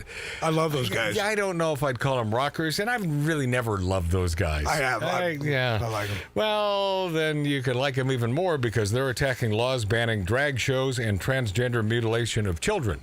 So there's a reason to love the B-52s. Okay. To still this hand down, please, no flash photographs. All this applause is for you, our beautiful listener and viewer of Magic Matt's Outlaw Radio. Now, why do I say that? Because it's an ego stroke? No, you have to punch it in exactly that way because the white man is keeping us down. No. YouTube is keeping down the white man. That's it. But it has to be punched in Magic Matt's Outlaw Radio on YouTube and on Rumble.com. Todd Witteles, a.k.a. Dan Druff, professional poker player. We were breaking down this Jack 4 offsuit hand with Robbie and a guy named Garrett Adelstein on Hustler Live. Live streaming poker show that it was all the rage about 3-4 months ago. It made the news. It was USA Today. It made mainstream news. And Todd's thoughts on, was it cheating or was this big Melones Grande gal just making a ridiculous move and sort of not even playing the odds, but against the odds, she thought, well, maybe I'll win this damn thing. Yeah, but hold on, Matt. Yeah. Making a move calling an all-in bet is not making a move. Well, it is making a move simply by calling it and thinking he's full of crap and maybe I can win this thing, which is the dumbest thing that anyone could do, but she lucked out.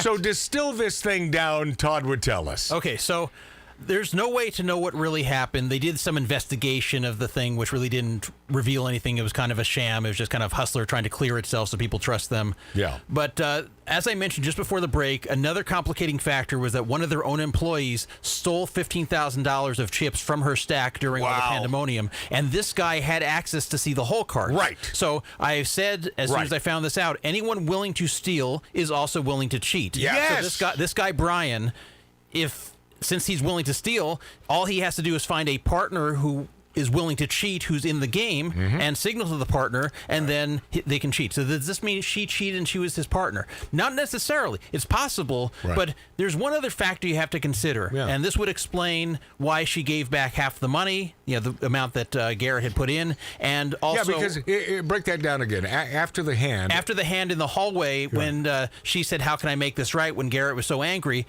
She gave back the money he had put in, half the money, $135K. Which is sort of unprecedented in the world of poker. It's very unprecedented. Nobody does that. No one does that. So some people said, that's indicative that she cheated, because otherwise why would she give it back? But here's what I think is most likely, though we will never know.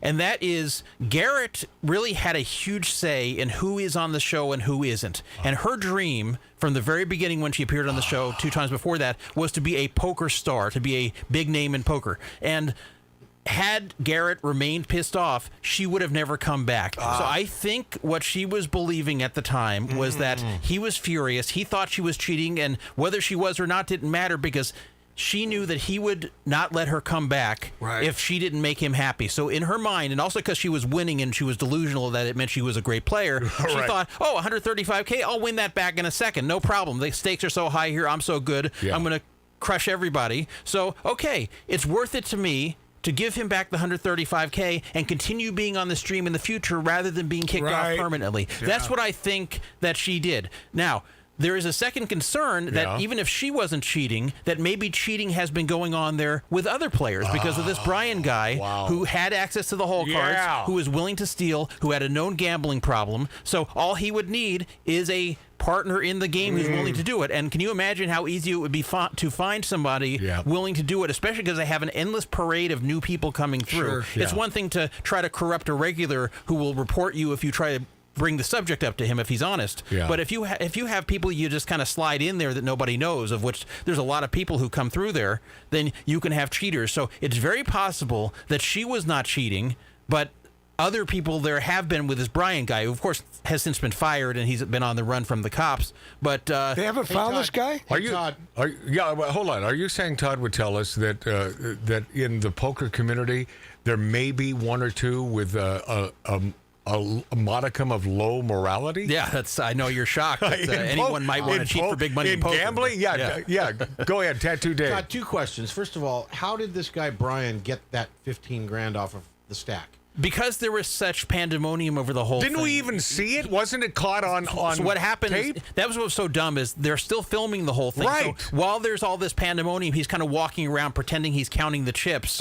And then he just kind of slides $3,000, $5,000 chips off of her stack. But it's interesting how he chooses her stack. Yes, and so some people theorize that she owed it to him. Yeah, she owed it to him, and he was mad that she gave back the money that helped her win. Right. So this is all possible. Yeah. So I'm not saying she wasn't cheating. I'm saying that it's also not certain she was cheating. Right. And at this moment, people always ask me this, especially people who are aware that I play poker but aren't really a close part of the community. They say, do you think she cheated? And they're not happy with the answer, where I say, I'm about 50-50 whether she did or not. Yeah, I'm with you on this, and I think that the way you sort of spread this makes perfect sense. That she wants to be the poker star, and females, very few. Attention? Very few and far between in the poker community. So another reason for her to have the big old melones and showing those off, and pay attention to me. And she wants to be that poker star. So to give the money back to enable her to continue playing on that makes perfect sense. I'm saying I'm now 70% she's not cheating. She's simply an idiot who lucked in to a winning hand. Does that sound close, Dan Druff, a.k.a. Todd Witteles? Yes, that's very possible. And by the way, this did give her what she was hoping for. She is now a poker star. Now people know her name. She's invited to play on all these other streams. I know. How about She's that? become famous like she always wanted to be. Todd, have you played with her? I played with her once at the Commerce Casino. After this, in January, I played. This happened in late September. I played in January. There was like an invite-only tournament, and they invited me, and they invited her. I happened to end up at the same table as her, and we even played a few hands together. Did she do well? I don't think she cashed in the tournament, and I didn't either. Oh. Did you like her? I mean, was she sort of an amenable person? In person, she was fine, and she was very friendly to everybody, but she wants to be. She wants to be liked. She wants to be a star. She takes pictures of people. She'll even sign autographs for people, which is crazy. Hey, Todd, Todd, has she been back on the Hustler stream yet? So I think she has. Yeah, she has. She did come back, and then she's also been on the Doug Polk's stream there in Texas. She's a bigger star now since this happened. She was a nobody. She was a before no this. one. She was a total nobody. Yeah. And now she's one of the best known names in poker. So the funny thing was, it's a win-win for her. She got what she wanted. Yeah, but she's not known for being a great poker player. She never will be. But she's happy to have any kind of notoriety. Right. Even though after this happened, and the assails against her being a cheater, she, like a few days or a week later, and I forget what the broad chase, I meant to say cast, was, she said, the one thing I don't want is stardom, and I don't want to be known for this, and I don't, and I thought, oh God, she's lying through her teeth here. So now what do you believe? This was the best thing that ever happened to her. Yes. I'm not kidding. She may have been a little shaken at the beginning with all the people saying she's a cheater, but then very quickly she realized this is a tremendous opportunity.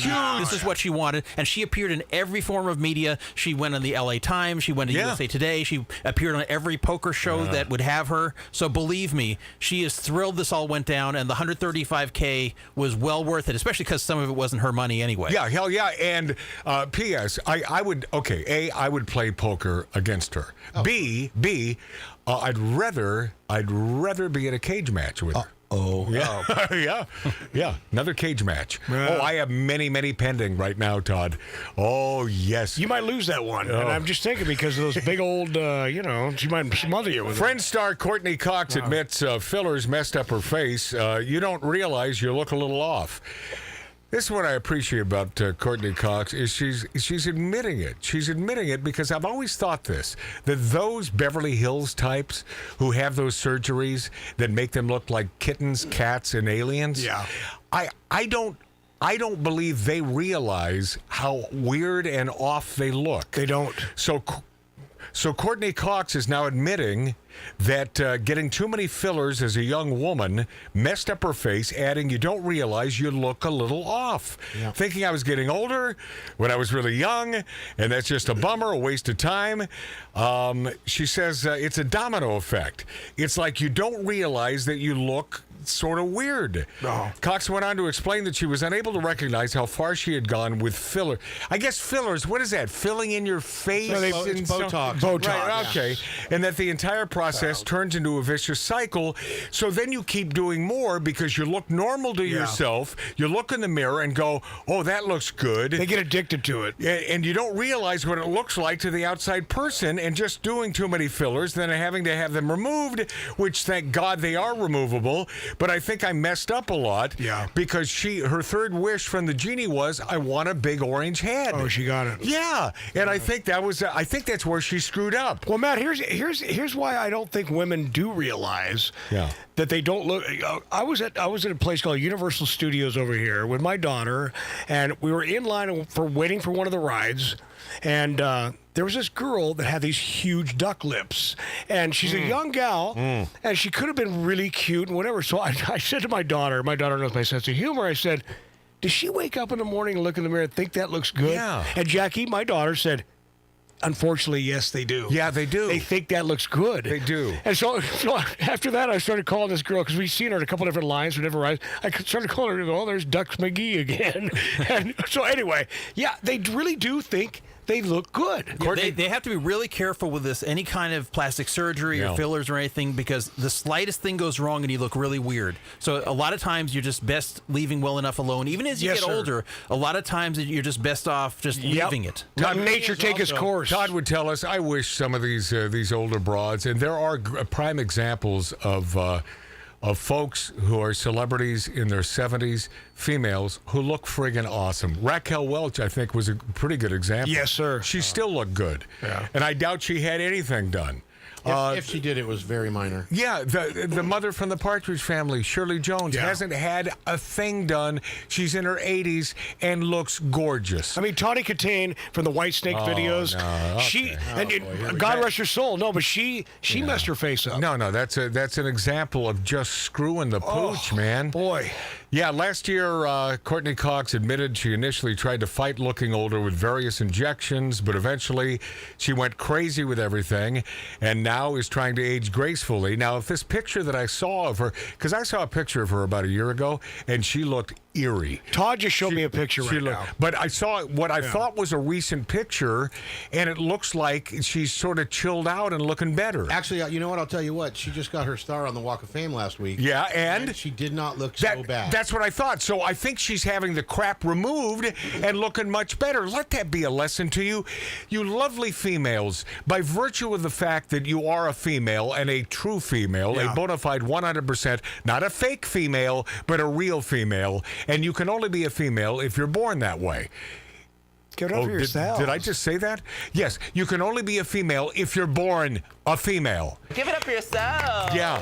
Todd, what circa was this picture you just showed me? Is this recent? We just saw one from last week that our producer just mentioned, and she looks great, or much better, right? Yeah. So there was a time she says, I'm changing, I'm looking older, and she tried to chase that youth. And that's the problem. Females just, by Stop competing with us. Yeah. Yeah. Guys do get better looking as we age. And it's just, it's not a cross to bear. It's something that I think why we pay and why you lovely ladies love to go at us. We deserve it. We deserve it for all the torment you put us through. That's why they want to kill us. Yeah, RuPaul attacking laws prohibiting drag shows for children. And the quote here from RuPaul says, drag queens are the Marines of the queer movement. What? Now, hold on. Doesn't that tell you everything you need to know? If it's not indoctrination, then how would that statement come out of RuPaul's mouth that and I quote, drag queens are the Marines of the queer movement. Wow, what do you think about that, Billy? And I was always told that simply because you're a drag queen doesn't make you homosexual. Yeah. I think that that's one of those big lies. Something tells me it's one of those big lies that I believed because I was told that by drag queens. I did a TV show. I was the one, quote-unquote, conservative guy with all these drag queens. I enjoyed their company. I liked the show. I like them. But I think that's a big lie. How dare you? The queen of all drag queens, RuPaul, spoke it out against legislation in states including Tennessee banning drag shows for children, arguing conservatives are trying to distract the public from more important problems. Well, this is a problem when you're indoctrinating our kids. Yeah. Now, I don't know if you go so far as to stop drag shows. Well, yes, drag shows for children, yes. I'm in. I think that's Now, wrong. if it's simply a drag show at a nightclub or whatever, okay. Don't bring it to your Have schools at it. and- I'll watch. Yeah. I'll watch. There are some incredible drag shows in Las Vegas. There's a Cher impersonator that is, well, I wouldn't see the real life Cher. So, hey, what am I saying here? Do you believe in life after RuPaul love? calls the bills a classic distraction technique. Hey, look over here, a classic distraction, distracting us from the real issues. that they were voted into office to focus on jobs, health care, keeping our children safe from harm at their own school, RuPaul said. Well, isn't that what we're doing? See, if they're a child, I don't think this indoctrination needs to continue. Why show them that it's fun to dress up as a male in female clothing? Not only that, but, yeah, Todd. Not only that, but almost all of these shows have a sexual element to them. It's not just women, or it's not just men dressed up like women. Right. A lot of times there's a very strong sexual connotation that even kids can figure out. So there's just no reason for children, especially small children, to be there. We're not talking about like 16-year-olds. No. We're talking about kids who are under 10 that are there at these shows. There's no reason for them to be there. It's not appropriate for them. No. And it's totally fine to say, this is not a place for minors, especially young minors. But what does it tell you when RuPaul says, and I quote again, drag queens are the Marines of the queer movement? That says it all. I don't think he meant to do that. I don't think he meant to let the cat out of the bag. But that's all you need to know. Well, he stayed quiet. He's saying it's indoctrination. He's gone on record now. Well, he stayed quiet for many years. He kind of kept his career going and all this stuff. He has not stayed quiet. Well, no, but what I'm saying is now he's going over the top because it's acceptable now. It's more acceptable now than it ever has been. The B-52s attacked laws banning drag shows and transgender mutilation of children. Love Shack, never really liked that song. Didn't hate it, but never liked it. Of course, they are PO'd because they're decrying the various bills and laws across the country that they say promote transphobia by banning. By banning transgender mutilation of children and drag shows aimed at the Rock Lobster rockers took to Instagram to go on the attack against many of the bills coursing through the state houses across America that have put limits on child grooming by those pushing the radical LGBTQ agenda, in some cases outlawing dangerous and permanent transgender surgeries and drug treatments of minors. The quote from the B-52s, "We, the B-52s, isn't it just a guy and a couple chicks?" I mean, that's the they band. just played the Candy Club locally here. Do they really play instruments? Yeah. Are you sure? Yes, I'm positive. My friend Shelly, she just saw them at the Candy Club. Well, Love Shack, baby! Yeah, I love that song. Are deeply concerned about the numerous new bills to promote transphobia and discrimination against transgender individuals and drag artists, which have been introduced. We strongly denounce these bills and stand in solidarity. We stand together with our LGBTQ plus community. I have no problem with gay or lesbian whatsoever. In fact, the whole the whole alphabet thing. Okay, have at it. Have a fun day. Stop shoving it down our throats. How about, what do you mean solidarity? Who is trying to detract? We're simply saying that showing a 4 or 5-year-old boy that it's cool to dress in female clothing and give them that option, because that's what RuPaul is really saying. Well, there's an option. No, there shouldn't be that option. You're a male.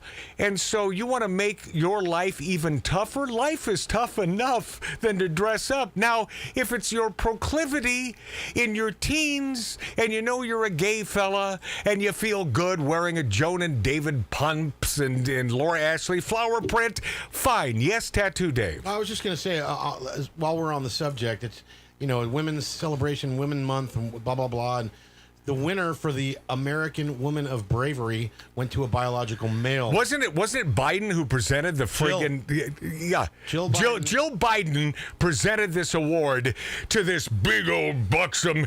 Think of the Munsters. Oh yeah. Think of the Munsters and what was his name who played Frankenstein? David Boyle. Yeah, no. Anyway, Herman Munster, that's who this guy was. This guy was a really bad-looking guy and a severely ugly female, and the backlash has, it's finally time for you lovely females to come to the forefront and say, enough already. It's Women's History Month, not transgender, not fake female history month, but old Jill Biden, boy, let me kiss some more ass with my constituents of dumb people. Well, what's crazy is that women fought for the last 100 years to have equality, to have their own spaces. Right. And then now it's all being undone. Of course. Women's sports are being ruined. Women's awards are being given to men. And they're just standing by because they're being brainwashed that if they don't, then there's some kind of bigot. Yeah, right. I think that it's finally happening, and females... Everything that I'm reading these days and hearing, I think females have finally had enough. I hope so. And it's like, okay, I'm a real broad. And by the way, when you start admitting that, when you start saying the word broad and chick again, and sort of wrapping your arms around that idea of who you are, I'm telling you, all bets are off. Everything changes. Because that is not a detriment. And that is certainly not throwing you under the bus by calling you a broad. It simply means that we think you're one of the guys and you can hang. And you're a cool chick. I just turned into Frank Sinatra. All right, lot to get to in mere seconds on the Big Dog of Broad Chasing. Meant to say casting. Magic Man's Outlaw Radio on YouTube and Rumble.com, and great station. I lie awake. I've gone to ground. I'm watching porn in my hotel dressing gown. And now I dream of you, but I still believe there's only enough for one in this lonely hotel suite.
Laboratories. With over 200 research workers, academic staff, and PhD students worked around the clock 7 days a week for 9 years. And today, we deliver broadcasting from atomic scale components.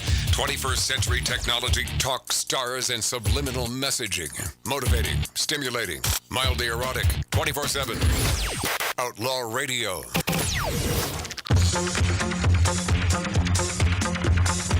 Todd Witteles, professional poker player, sometimes under the guise of dandruff. Love that guy. How would the world be? How would the United States of America be if we had not given females the vote? Oh, I know you don't want to weigh in on this. Dan wants to keep his job. I'm telling you, He can't be fired. It's simply something to contemplate, because women vote with their vajayjay. Males vote because of issues and loving America, not loving the power that be, like some good-looking Bill Clinton. And at break just now, our esteemed producer, Tattoo Dave, said, I fed the fire, didn't I? No, he said, are you sure you want to really make that statement? I mean, aren't we, some of our constituents, wouldn't they be pissed off? And I said, no, because the good gals, the good broads, the chicks, the females, the women in our audience, the real women, real bona fide, born with a vagina women know what I'm saying. And the best gals who happen to lean conservative, because those are the ones that I associate with, because I appreciate them for their love of America, they would be the first one to say, no, you're right.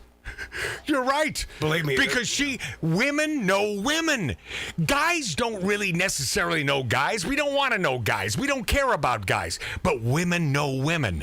And who will throw a female under the bus quicker than another woman? Right? Yeah. Who will throw a female under the bus quicker than another woman? Yeah. So I'm simply saying, and it's like the same-sex marriage law. Okay, the train it's down the tracks. There's nothing we can do about it. I think it was sort of ridiculous because it was a slippery slope and it opened up a can of worms. But there's nothing we can do about it. I'm not going to fight against it. Listen, you homosexuals, be as miserable as us heterosexuals having to get married and going through nasty divorces. Have a happy day. You be careful what you wish for. But as far as this goes, God love you, true dyed-in-the-wool females.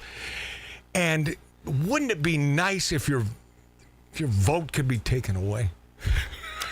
I mentioned my friend. Now, see, I was joking just then. I was joking. It's the same thing. I'm not saying that won't ever happen. But damn it, the women, the smart women listening to us right now, they know that I speak the truth. Guess what? Anything can happen these days. Yeah. These days, you're right, man. You're right. It's thuggery going on. It's woke thuggery. Russell Brand, I'm beginning to become a fan of this dude, slams MSNBC as protagonist, propagandist, nutcrackery. MSNBC, this is Russell Brand. He slammed MSNBC as pure propaganda, saying it was ludicrous for the far-left network to be constantly attacking Fox News. He appeared as a guest on Bill Maher, turning out to be one of my favorite conservatives, by the way, alongside MSNBC analyst John Heilman, who is a total lefty douchebag. In a clip that has gone viral, Brand and Heilman engage in an increasingly heated exchange in which Brand relentlessly castigated MSNBC, while Heilman grew increasingly defensive, as the left always tends to be defensive because they don't deal with facts. I like the black and white of things. It's just sort of how I roll. Kamala, I'm staying in my lane. This is Russell Brand on HBO's Real Time with Bill Maher, and the other dude is John Hellman from MSNBC.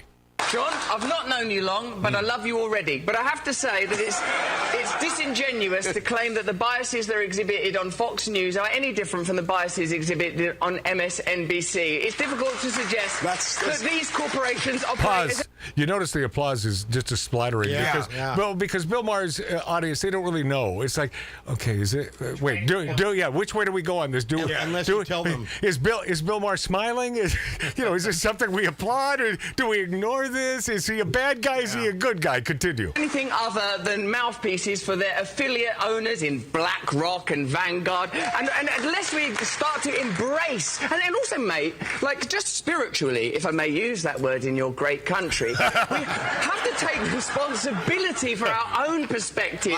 I've been on that MSNBC, mate. It was propagandist nutcrackery on there. I went on a show called Morning Joe. It was absurd the way they carried on. Good Morning Joe. Yes. Yeah, I don't know what it was. It wasn't morning. There was no one called Joe there. No one could concentrate. They didn't understand the basic tenets of Pause. The reason why I find this so insightful and I enjoy this so much is because Russell Brand is sort of a lefty guy. Yeah. But these lefty guys, like a Bill Maher and others, are sick and tired of the crap. They're sick. Todd would tell us, aren't you noticing more and more that they're sick and tired of the propaganda? Yes, it's the old school liberals who have watched what the Democratic Party has become and what the left wing in the Western world has become, and they don't recognize it anymore. No. They say this is ridiculous. It's devoid of common sense. Right. And everything that they once believed is now under attack. And they're saying this isn't the party that I thought it was and that it once was, and they're starting to rebel. That's what you're seeing with Bill Maher. He hasn't become conservative. No. He's just become disgusted with his own party. Right. Yes. And he wants it to go back to what it was 20 years ago, and he knows it's not, and he's trying to push it that way, and bless him for that. Those are the voices that can matter, because he's one of them, but he's saying, no, I don't accept this woke stuff. It's crazy. This makes no sense, and you're driving people away. And Poker Pro 30 years ago to be that and Poker Pro Todd would tell us, I was going to say, and funny to your point, I was going to say, was it 20, was it 30 years ago that Democrats, well, they still seem to love America.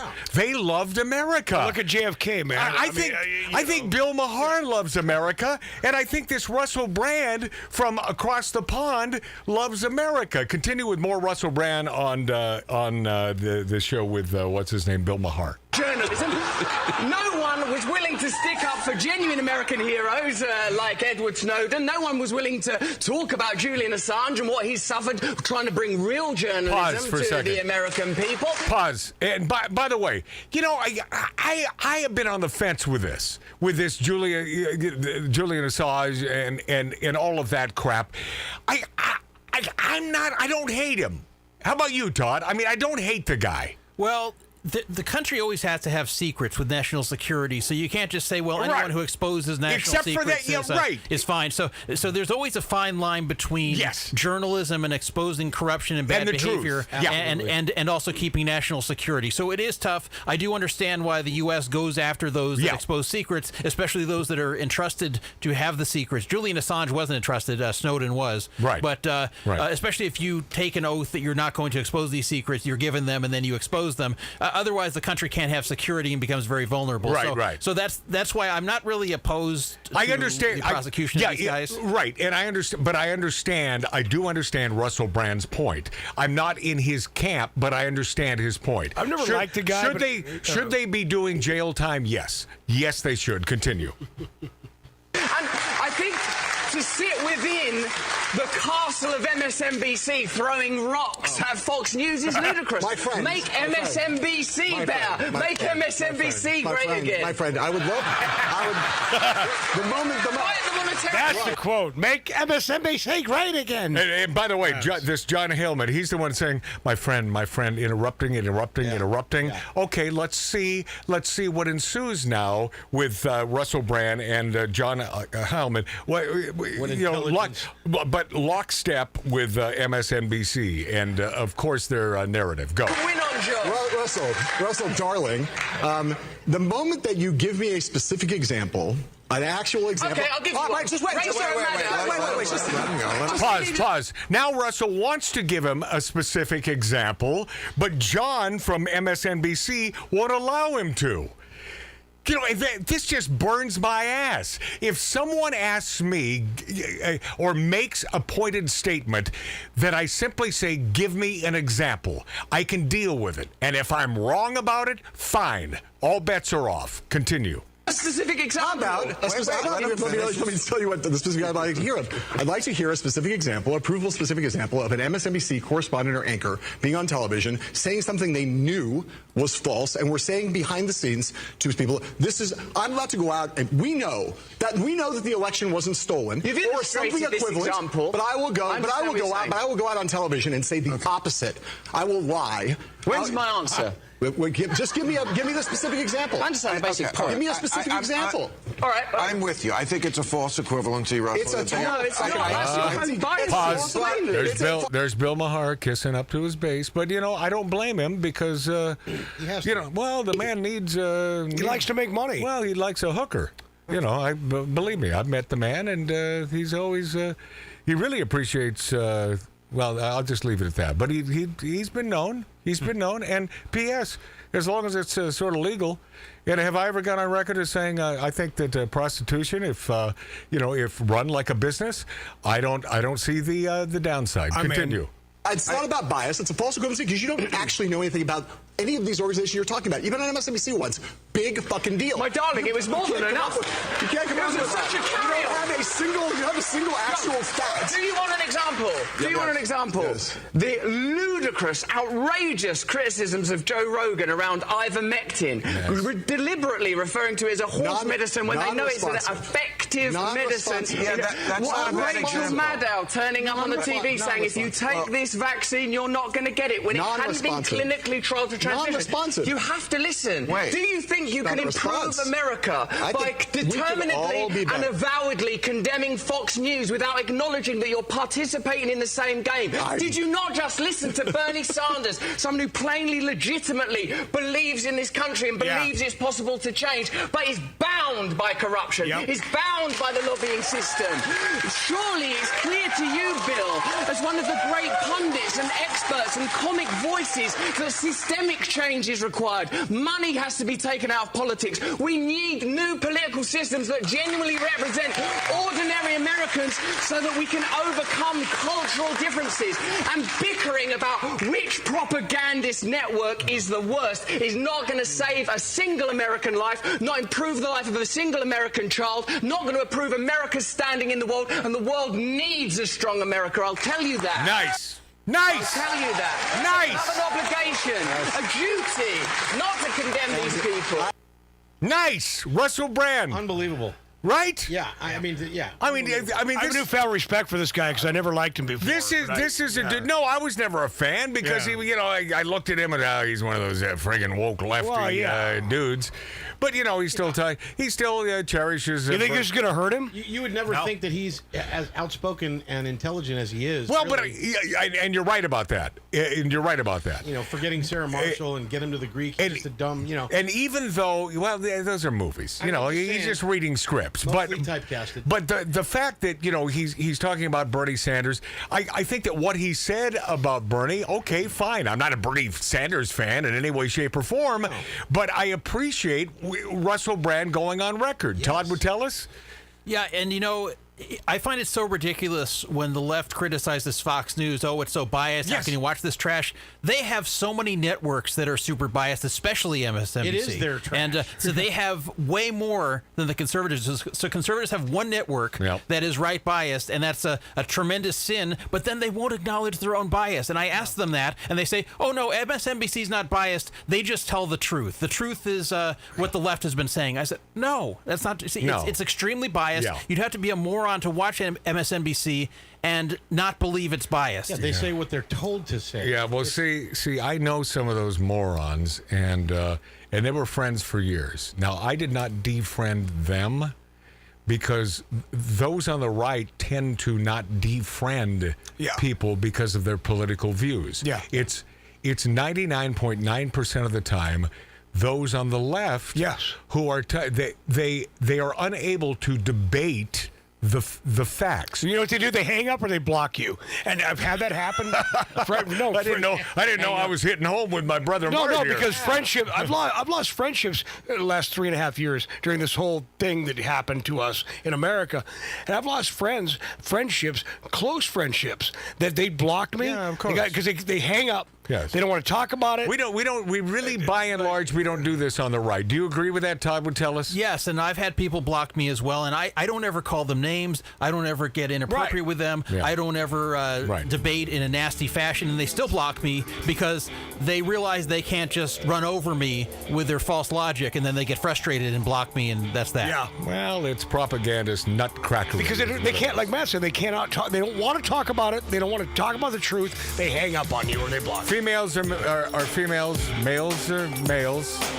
There really does exist a right and a wrong. There truly, really does.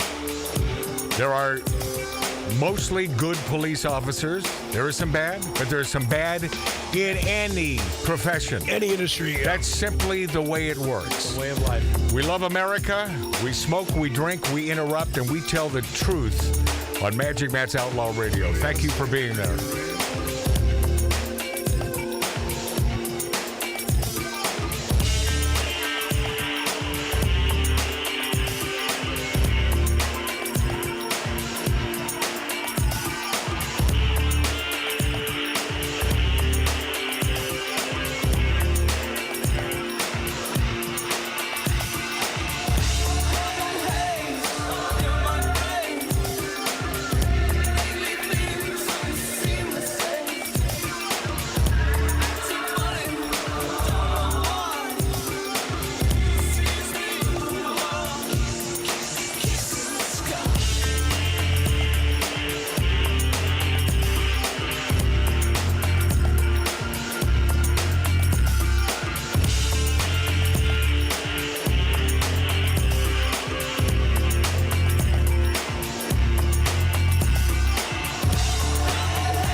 return to Outlaw Radio's Demons of Decadence. I got enough stuff to do another hour, but I'm worn out. We got a good one. Like Will Smith. We got a loser. Being butthurt by Chris Rock. Said it was distasteful that Netflix gave Rock a platform. Hey, Will Smith, you're the one who's distasteful for smack. I mean, and it's a loud smack. I mean, that was a hard hit. Matt, let me tell you. You know, yeah, he should have been in the big house for that. Yeah. You got to watch the Chris Rock special. No, I hear it's tremendous. Well, Matt, and he touches on everything we talked about today. And Matt, you met Will Smith years ago. And I saw him in half with an electric saw in Midtown Manhattan. And you told back in the '80s. And you told me. And he's a smart man. Yes, you told me 20 years ago. And very he's intelligent. a star. I knew it back then. Yeah. But the point is, you don't do what he did. No. And it was sort of in his mind, it was a macho thing because he was defending his wife, but his wife has been screwing around on him with his approval. His kids' friends. For years, with his kids' friends. I mean, it's just sick. So all bets are off. And I love this guy that we call Chris Rock. I love this guy, and I can't wait to watch this and report on it next week. Let's get him on the show. Sharon Stone, we only have a couple minutes here, but Sharon Stone claims she lost custody over her son over Basic Instinct. By the way, the most watched clip over and over. Well, yeah. Oh, How man, could you not? over and over. She's great. Listen, how many of us in this 1876 Virginia City, Nevada style bar has not frozen that frame? I actually have an old VHS where it's still frozen on that scene. yeah. Now, Todd would tell us, come on, you know you have. Well, yeah, I was 19 when that came out. So that's all you have to say. Mark C.G. Boyer, We're nature lovers. In fact, Mark C.G. Boyer, he blew it up. He has a portrait of that scene in his house as you walk in. 24 by 28. But she said, and it was a Table for Two podcast with Bruce Bozzi, and the fact that this guy is still doing this, God bless him. Bruce Bozzi, and the fact that he's a gay guy has nothing to do with the story, but I wanted to point that out, just in case there are ramifications. He runs all of the, not the Mortons, but the Palm steakhouses in the entire country. He's one of the Bozzi dudes, man. He's the kid, and he's been doing this podcast from the one in Beverly Hills for a number of years. So he gets Sharon Stone over there. Sharon says, the judge asked my child, my tiny little tiny boy, do you know your mother makes sex movies? Oh, the boy. Judge in the hearing said this. That's, wow. Like, and usually it's the other way around and the guy gets screwed, but that was, in my opinion, that is a bad friggin' judge. Yeah. You don't do that to a little kid. Absolutely not. But she says, this kind of abuse that I was considered, what kind of parent I was because I made that movie. I'm sure she made it before she had him. People are walking around with no clothes at all the regular TV shows, and you saw maybe a 16th of a second of possible nudity of me. By the way, that was enough. Enough. Let me That's just all you tell you. needed. No, that was plenty. Let me tell you, I did a show with her and James Earl Jones. I bet she was awesome. She is phenomenal. I bet she's a classic cool broad. Unbelievably cool. We had her brother on the show, Matt, years ago. Which we always get brothers. Yeah, we never get the big stars. No, we get aunts, uncles, we get brothers. siblings, we get relatives. Yeah. Anyway, she's awesome. She lost custody of her child. Yeah, that's because ridiculous. of this.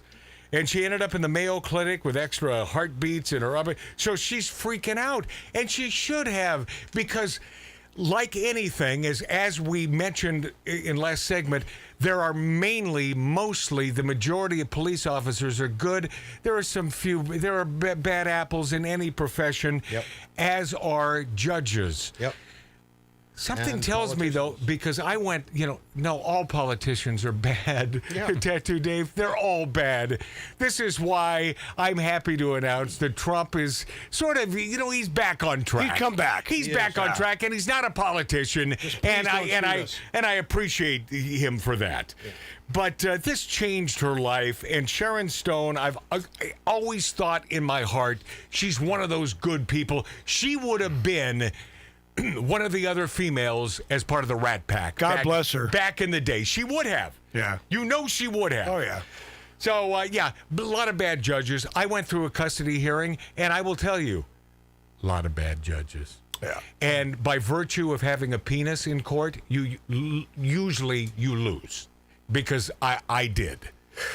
Matt, can you imagine? Let that be a lesson. Can you imagine Sharon Stone? Like, you're dating Sharon Stone, okay? So you go into her house, you're having dinner, and then you're just like, can you reenact that scene for me? Okay, let me explain why I can't imagine that. I can't because either. I would never do that. Tattoo Dave, thank you for your time. My brother Mart. Todd would tell us, a.k.a. Dan Druff. Thank you for having me. Professional poker player. Always loved this guy. Mark C.G. Boyer. thank you for the whiskey, my friend. You're a good man. Thank you, Mark. HR man Billy Dilly. Billy. Until next week. Why does he always let it go to where they start singing instead of just cutting it off before that? Please be quiet. I don't know. Could this be the last week for our No, it's over. Okay. It's over. HR man Billy Dilly, thank you. Until next week, I'll continue to be Magic Matt. Don't forget, bumblebees, my friends, can't fly.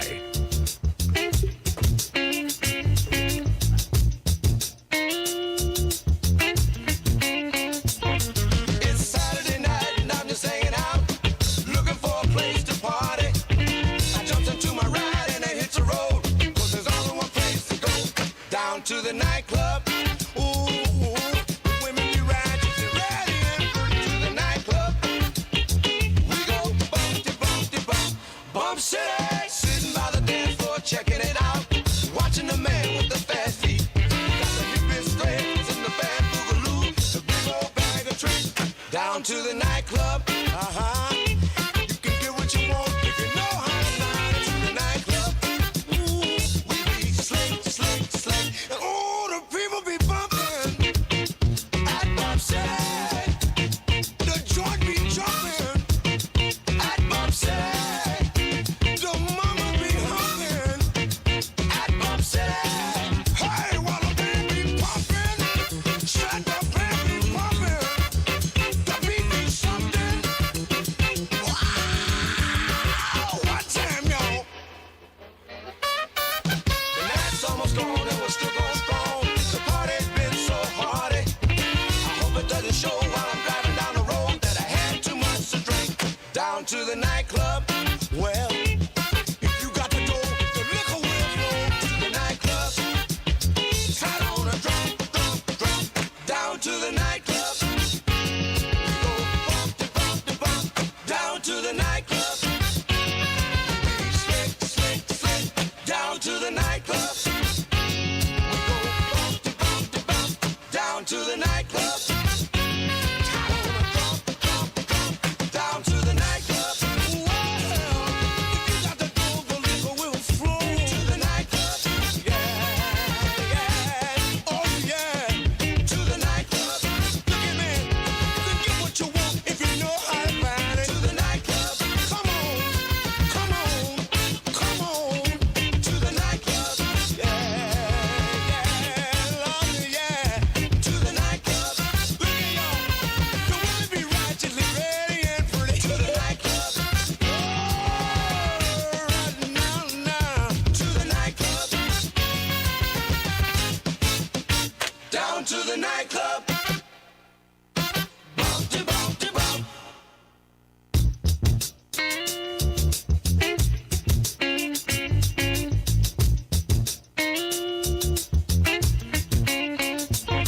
It's Saturday night and I'm just hanging out, looking for a place to party. I jumped into my ride and I hit the road, 'cause there's only one place to go, down to the nightclub.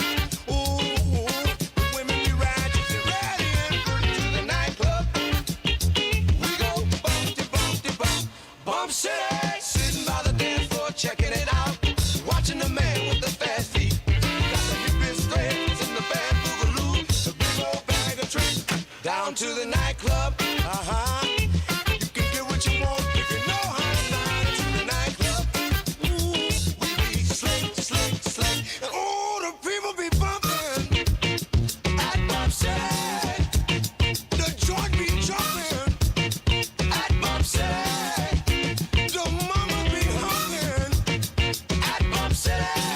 Hey, while the band be pumping, shut the band be pumping. The beat be something. Wow, what time, y'all? The night's almost gone and we're still going strong. The party's been so hearty. I hope it doesn't show while I'm driving down the road that I had too much to drink. Down to the nightclub. Well, if you got the dough, the liquor will flow. To the nightclub. Tied on a drum. Down to the nightclub. We go bump, down to the nightclub. We slick, down to the nightclub. We go bump, down to the nightclub.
to the nightclub. Ooh, women be righteous and ready and pretty to the nightclub. We go bump city. Sitting by the dance floor, checking it out. Watching the man with the fast feet. Got the hippest threads and the bad boogaloo. The big old bag of tricks. Down to the nightclub. Uh-huh. You can get what you want if you know how to find it to the nightclub. Ooh, we be slick. And ooh, the people be bumping at Bump City. The joint be jumping at Bump City. The mama be humming at Bump City. Hey, while the band be pumping, shut the band be pumping. The beat be something. Wow, what time, y'all? The night's almost gone and we're still going strong. The party's been so hearty. I hope it doesn't show while I'm driving down the road that I had too much to drink. Down to the nightclub. Well, if you got the dough, the liquor will flow to the nightclub.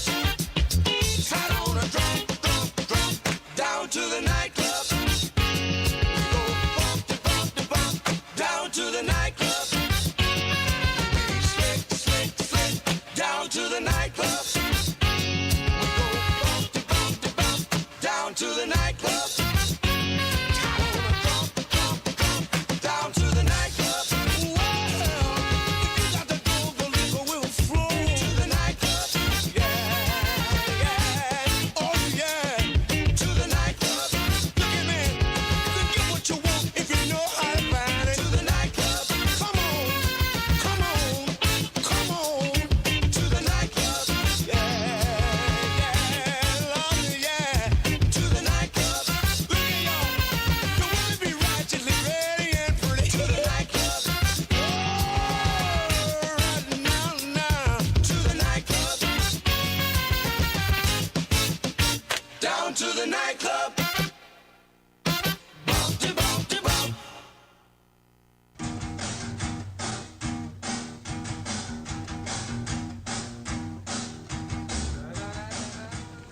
Well, hello. I'm Matt. Welcome to the good life. I do a little radio show from my backyard in the hills of Encino. I'm a lucky guy. In fact, I'd say luckier than most. I have lots of friends that I like to call stars. Hey, in fact, there's one now. You probably know Ryan Stiles, Drew Carey Show. Whose line is it anyway? Black Hawk Down? I wasn't in Black Hawk Down, Matt. That wasn't me, okay? What are you doing here? The gate was actually open. I thought I'd take a little jacuzzi-roo. I got company coming over, okay? People that matter, okay? Get up, go.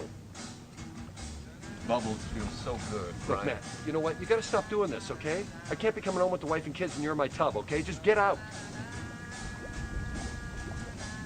I'm not wearing nothing.